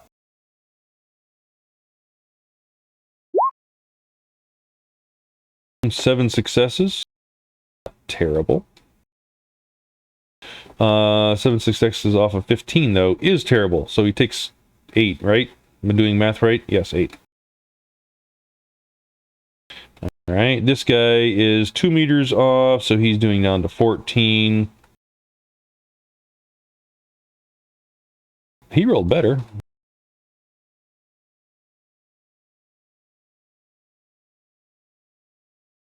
So he only takes 5. This guy, he's -3, so he'll be at yeah, a 13. Hit 8 successes. 5 damage also. The guy's on the other side of the truck. I'm gonna say the truck blocks all that. Since it soaked all the damage, I'm just gonna say the truck blocked all that. Makes sense. All right. Can you lower the initiative counts of those who are wounded? Yes, I will get there. Yes. And Thank you. And are they knocked flat on their ass too? No, none of them exceeded physical. Actually, the only one that did would have been this guy. So this guy's actually on the ground. What do I want to do for? I was just thinking getting knocked down by the explosion. Well, that's what this is. Yeah. So if the damage they take exceeds the physical limit, they get knocked down. The other guys did not exceed the physical limit. They were one below it. So. Hey, Raven, yes. Just back to the smoke grenade. That's a 10-meter radius, and it affects all of them. All right. 10-meter radius is from there to where again? If you can see my arrow. I could, but I moved it, and it's no longer there. Oh, okay. So... Yeah, I got about right there. Okay, that's fine. Just as long as you're aware. And there's apparently no reduction. Apparently, it just suddenly stops after 10 meters. Yeah, but it takes a turn to come to full effect, though, if I remember correctly. Maybe. Eyes. Around, probably, or pass. Cloud effect lasts for 4 combat turns ish. Yeah, no, it doesn't say that it takes a while to do it. Okay. Yeah, it just appears. That's what we're gonna go with.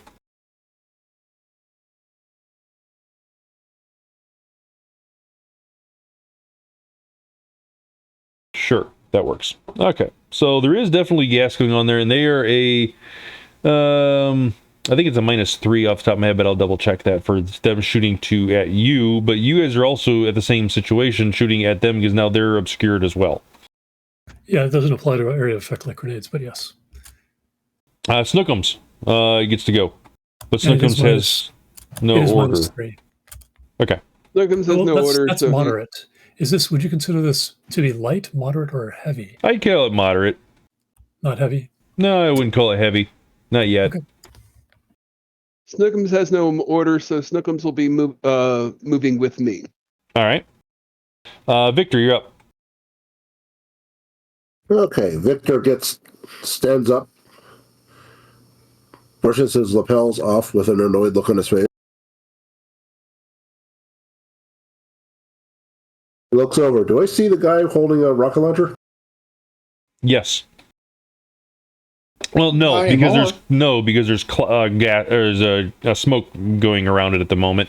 So okay, you're at a -3 penalty to see him. Okay, but I do see figures of a sort over there. It's moderate smoke, so you can make out some shapes. But you're not sure exactly which one's which. But yes. But clearly, the party's shooting in that direction. Correct. Well, actually, nobody's shot that direction except for Buru that has shot the grenade. And Spazz threw the grenade. Spazz threw the grenade. Spazz is in a post-throw position. Viktor normally would be a little more chill, but you know, they scorched his favorite jacket. Viktor might have to watch the suit after this because of that. So he will go ahead. He glares in that general direction. And as long as he can kind of see what's going on with that area, he's going to lob something over there. Another grenade! Yay! You guys are just as bad as the Azzies. They started this. Ball lightning. Holy crap. All right, I took more damage, but it's alright. It's fine. I think the truck is about to not be there for a little bit. All right, ball lightning, force 9, placed 3 to place, and then you get the net hits on top of that, if I remember correctly, right? Yep. So 9 plus 3 puts us at 12. All right, let's deal with the vehicle first. AP minus 9. Yeah. Let's deal with the vehicle first.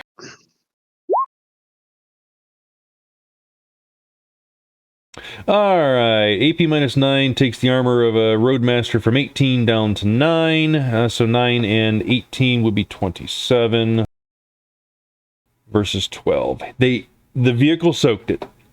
That's impressive. All right, let's see if the other guys are as lucky. Probably not. All right, 18 minus 9 takes me down to 9, plus 4 takes me up to 13. For the first guy, 3 successes. Nope. Gonna move the smoke so it's easy to do this. We'll do the far guys first. 12 minus 3 is 9.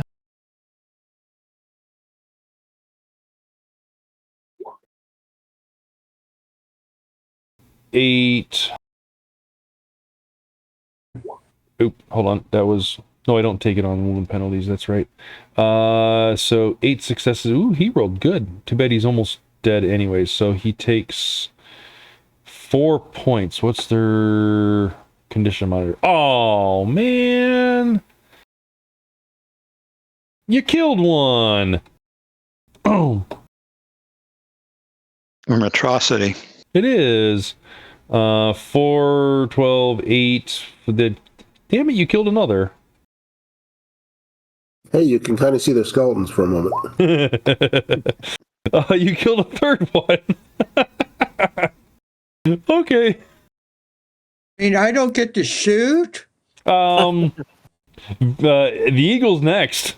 So They're not all dead. they're not all dead. There's 2 more that they're still there. The three of them on the downside of the vehicle died. Yes. Oh, darn. So, Eagle, you need to make a perception test you can either shoot into the cloud with a -3 penalty, or you can take a simple action to do a perception test and then not take the penalty on shooting into the cloud, because you can then see targets potentially. I'll take the perception test looking to my left of the vehicle, the curb side of the vehicle. All right. Since a lot of shit happened on one side, I figure I'll spread the joy. All right, so simple action to perceive in detail gains you a +3 to your perception dice, but you're at a -3 because of the smoke, so those cancel each other out. So you're at flat perception, which is 8 dice, if I remember correctly. Yes, sir. All right. That's affirmed. So you have 3 successes. You can make out both targets on the other side of the vehicle. So you can shoot with a weapon, whichever way you want to do it. I'm going to use the little thing, loop tube, and give them good old-fashioned high explosive grenade. All right, this is the fun part, because your character does not have heavy weapons, so they can't do it very efficiently. So you are defaulting on to 5 dice to roll this, to do this. Do you still want to do it?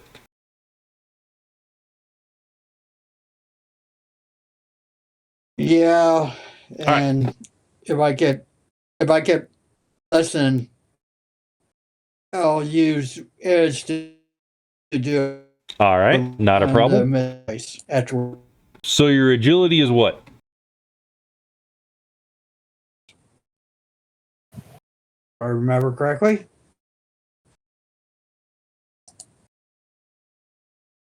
It's a 6, right? So 6 minus 1 takes you down to 5.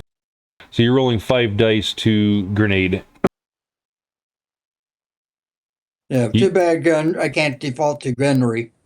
No, you can't default to gunnery. That's when you're jumped into the vehicle or the helicopter, and you're shooting through that type of situation. All right, with 3 successes, you do land it exactly where you want to put it, though. And I'm assuming you want to put it on these 2 people over here. Yeah.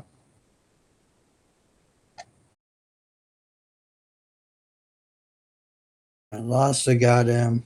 Sorry, I lost the map when I was looking at my character. All right, I'm going to put it right there.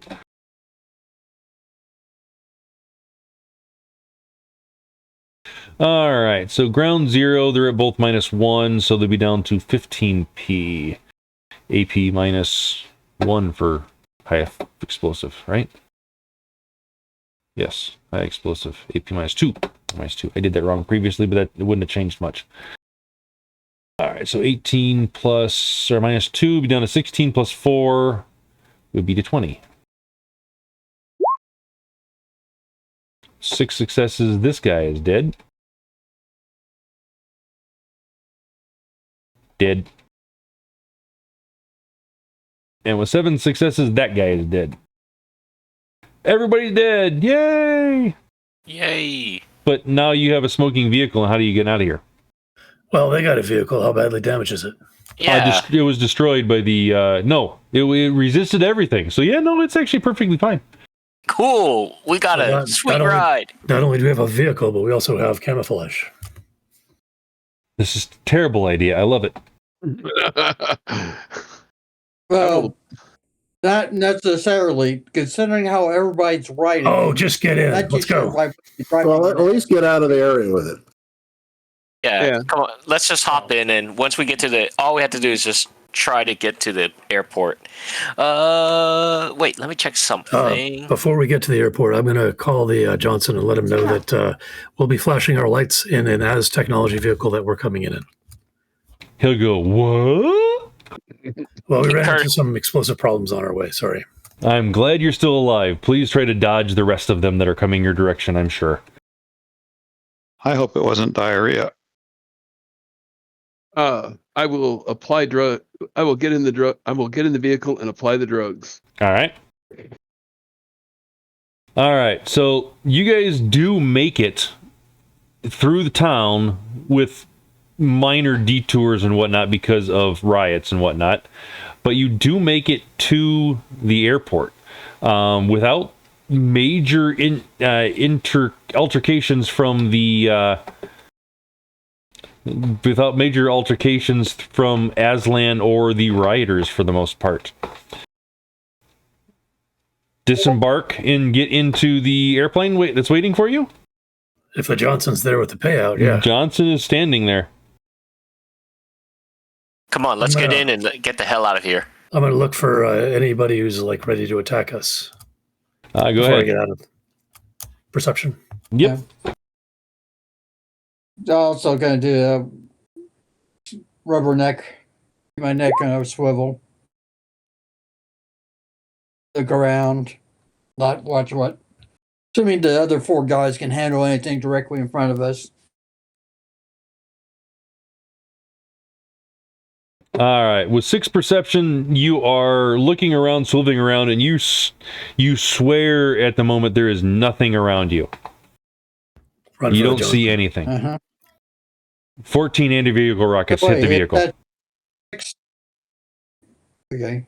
I'm kidding. No, there's nothing. In there? Nothing's going on. So yeah, you guys get out of the vehicle and you run over towards the Johnson, and he's like, "Give me the data. Give me the data. Here's your cred sticks. Get on the plane. Get out of here." I won't get on the plane until I check the cred stick. Then I'll get on the plane. All right, whatever. And I'm going to kind of stand off to one side, and whatever direction. Is it Viktor looking around? Whatever direction that guy's looking at, I'm going to look 180 degrees out. It's Buru. To make sure. Buru was doing that. Okay. And then Rose says, keep on swiveling. Watching. All right. Yeah, Let's cheese it, boys. What is Viktor sensing? Testing if there's any magical incoming? There is not, actually. You are actually getting a clean escape almost. It's almost scary to say that. Johnson wants you guys safe and out of there, and he also wants the data. He has it. I give him round 2 film video that I took. All right. He accepts it and shoos you onto the plane. Get out of here! Get out of here! I'm sure they're coming for you. Selective editing is recommended, and keep on running. Yeah. In my video, there was little girl. Can you make sure she was okay? I will try. Yes, absolutely.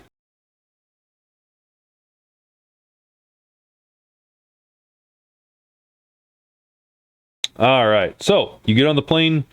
It's a bumpy takeoff, but you do make it up and out, and you make it out of town. Yay! Hallelujah. Yay. All right. So you have earned 6 karma. You have earned 8,500 new yen.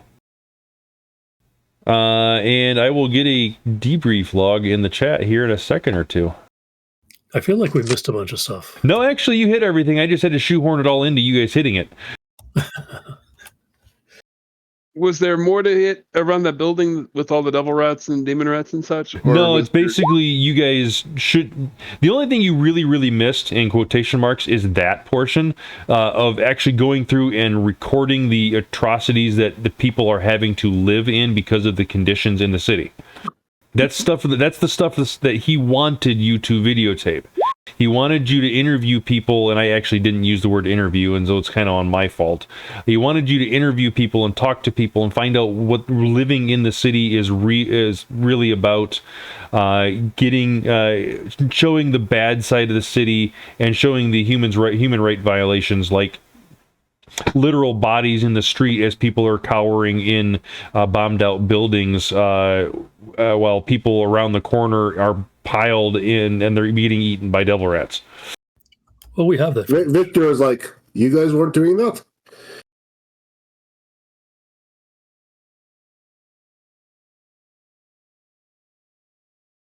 Don't matter. We're live. We got the footage. We rock. And only a little bit of ammo expended this time. So Viktor has nice footage from the local gang interviews and the church interviews. I only brought 4 ammo. I've still got it all. That's good. And that was how much, Nguyen? 8,500.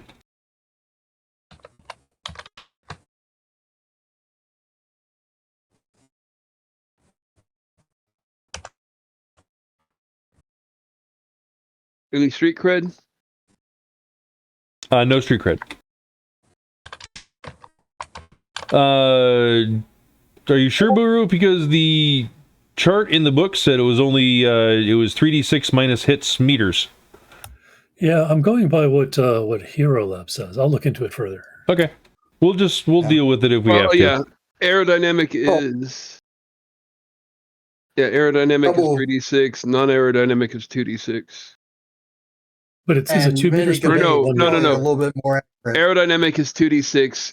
Non-aerodynamic is 1d6 minus hits for distance scattered, and then it's the 2d6 for directionality of scatter. I think the difference is that whether it's 1 meter per hit or 2 meters per hit.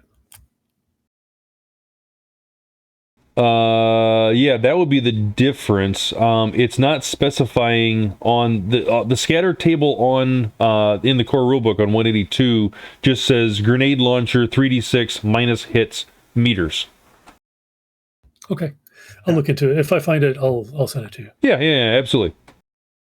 I'm kind of surprised it doesn't have a different scatter distance per short, medium, and long. You know, on the theory that throwing a grenade very far. Well, you have dice pool penalties based on how the distance of your shooting of the thing. I see what you're saying now. Okay.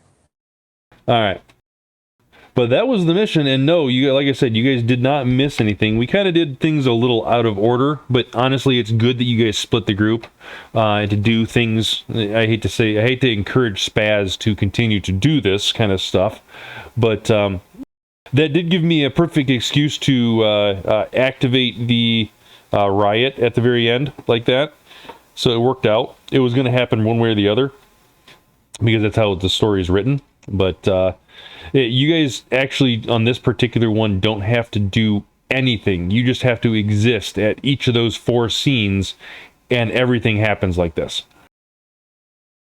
As long as you're there talking to people and there for long enough in the scene, everything goes according to this, which I don't think is kind of fun, personally, but it's just how the person wrote this mission. So it got interesting at the end. It did. For a second, Viktor was going to do the flying man. I figured there actually isn't any real combats thrown into this, so I wanted to add one in there, so it worked out well. Even though this really wasn't a real combat because you guys blew through it too fast. I had that sense, actually. Considering, as I said, a lot of Aztec force in that city was already reduced by the riot. Oh, yeah. Yeah, that riot took out probably half of Aztechnology's forces in the town in the first 24 hours. And then it just slowly kept on going and going and going. Obviously, the riot died down as well, but still. But I don't remember the exact outcome of this particular thing, but I think it directly ties into 5th edition's current outlook on Bogota, but I can't remember what that is off the top of my head.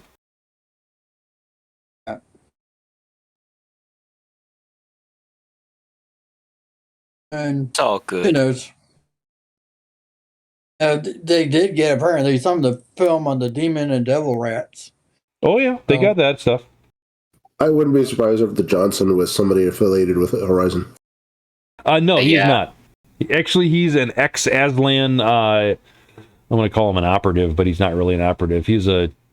let's see, what's the actual description of him? I'll tell you in here in a second. Stormcrow is, if I remember correctly, a GM's character, and he kind of took his background for this. Don't quote me on that. I don't honestly know, so maybe I shouldn't say it. But anyways, Stormcrow is an Amazonian expatriate living in Colombia.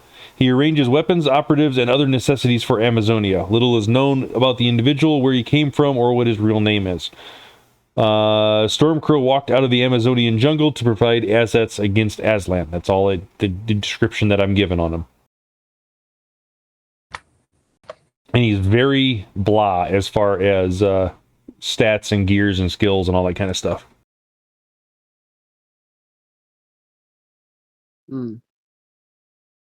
It's almost like somebody was trying to build him up for something, but he kind of just got rolled under and ignored.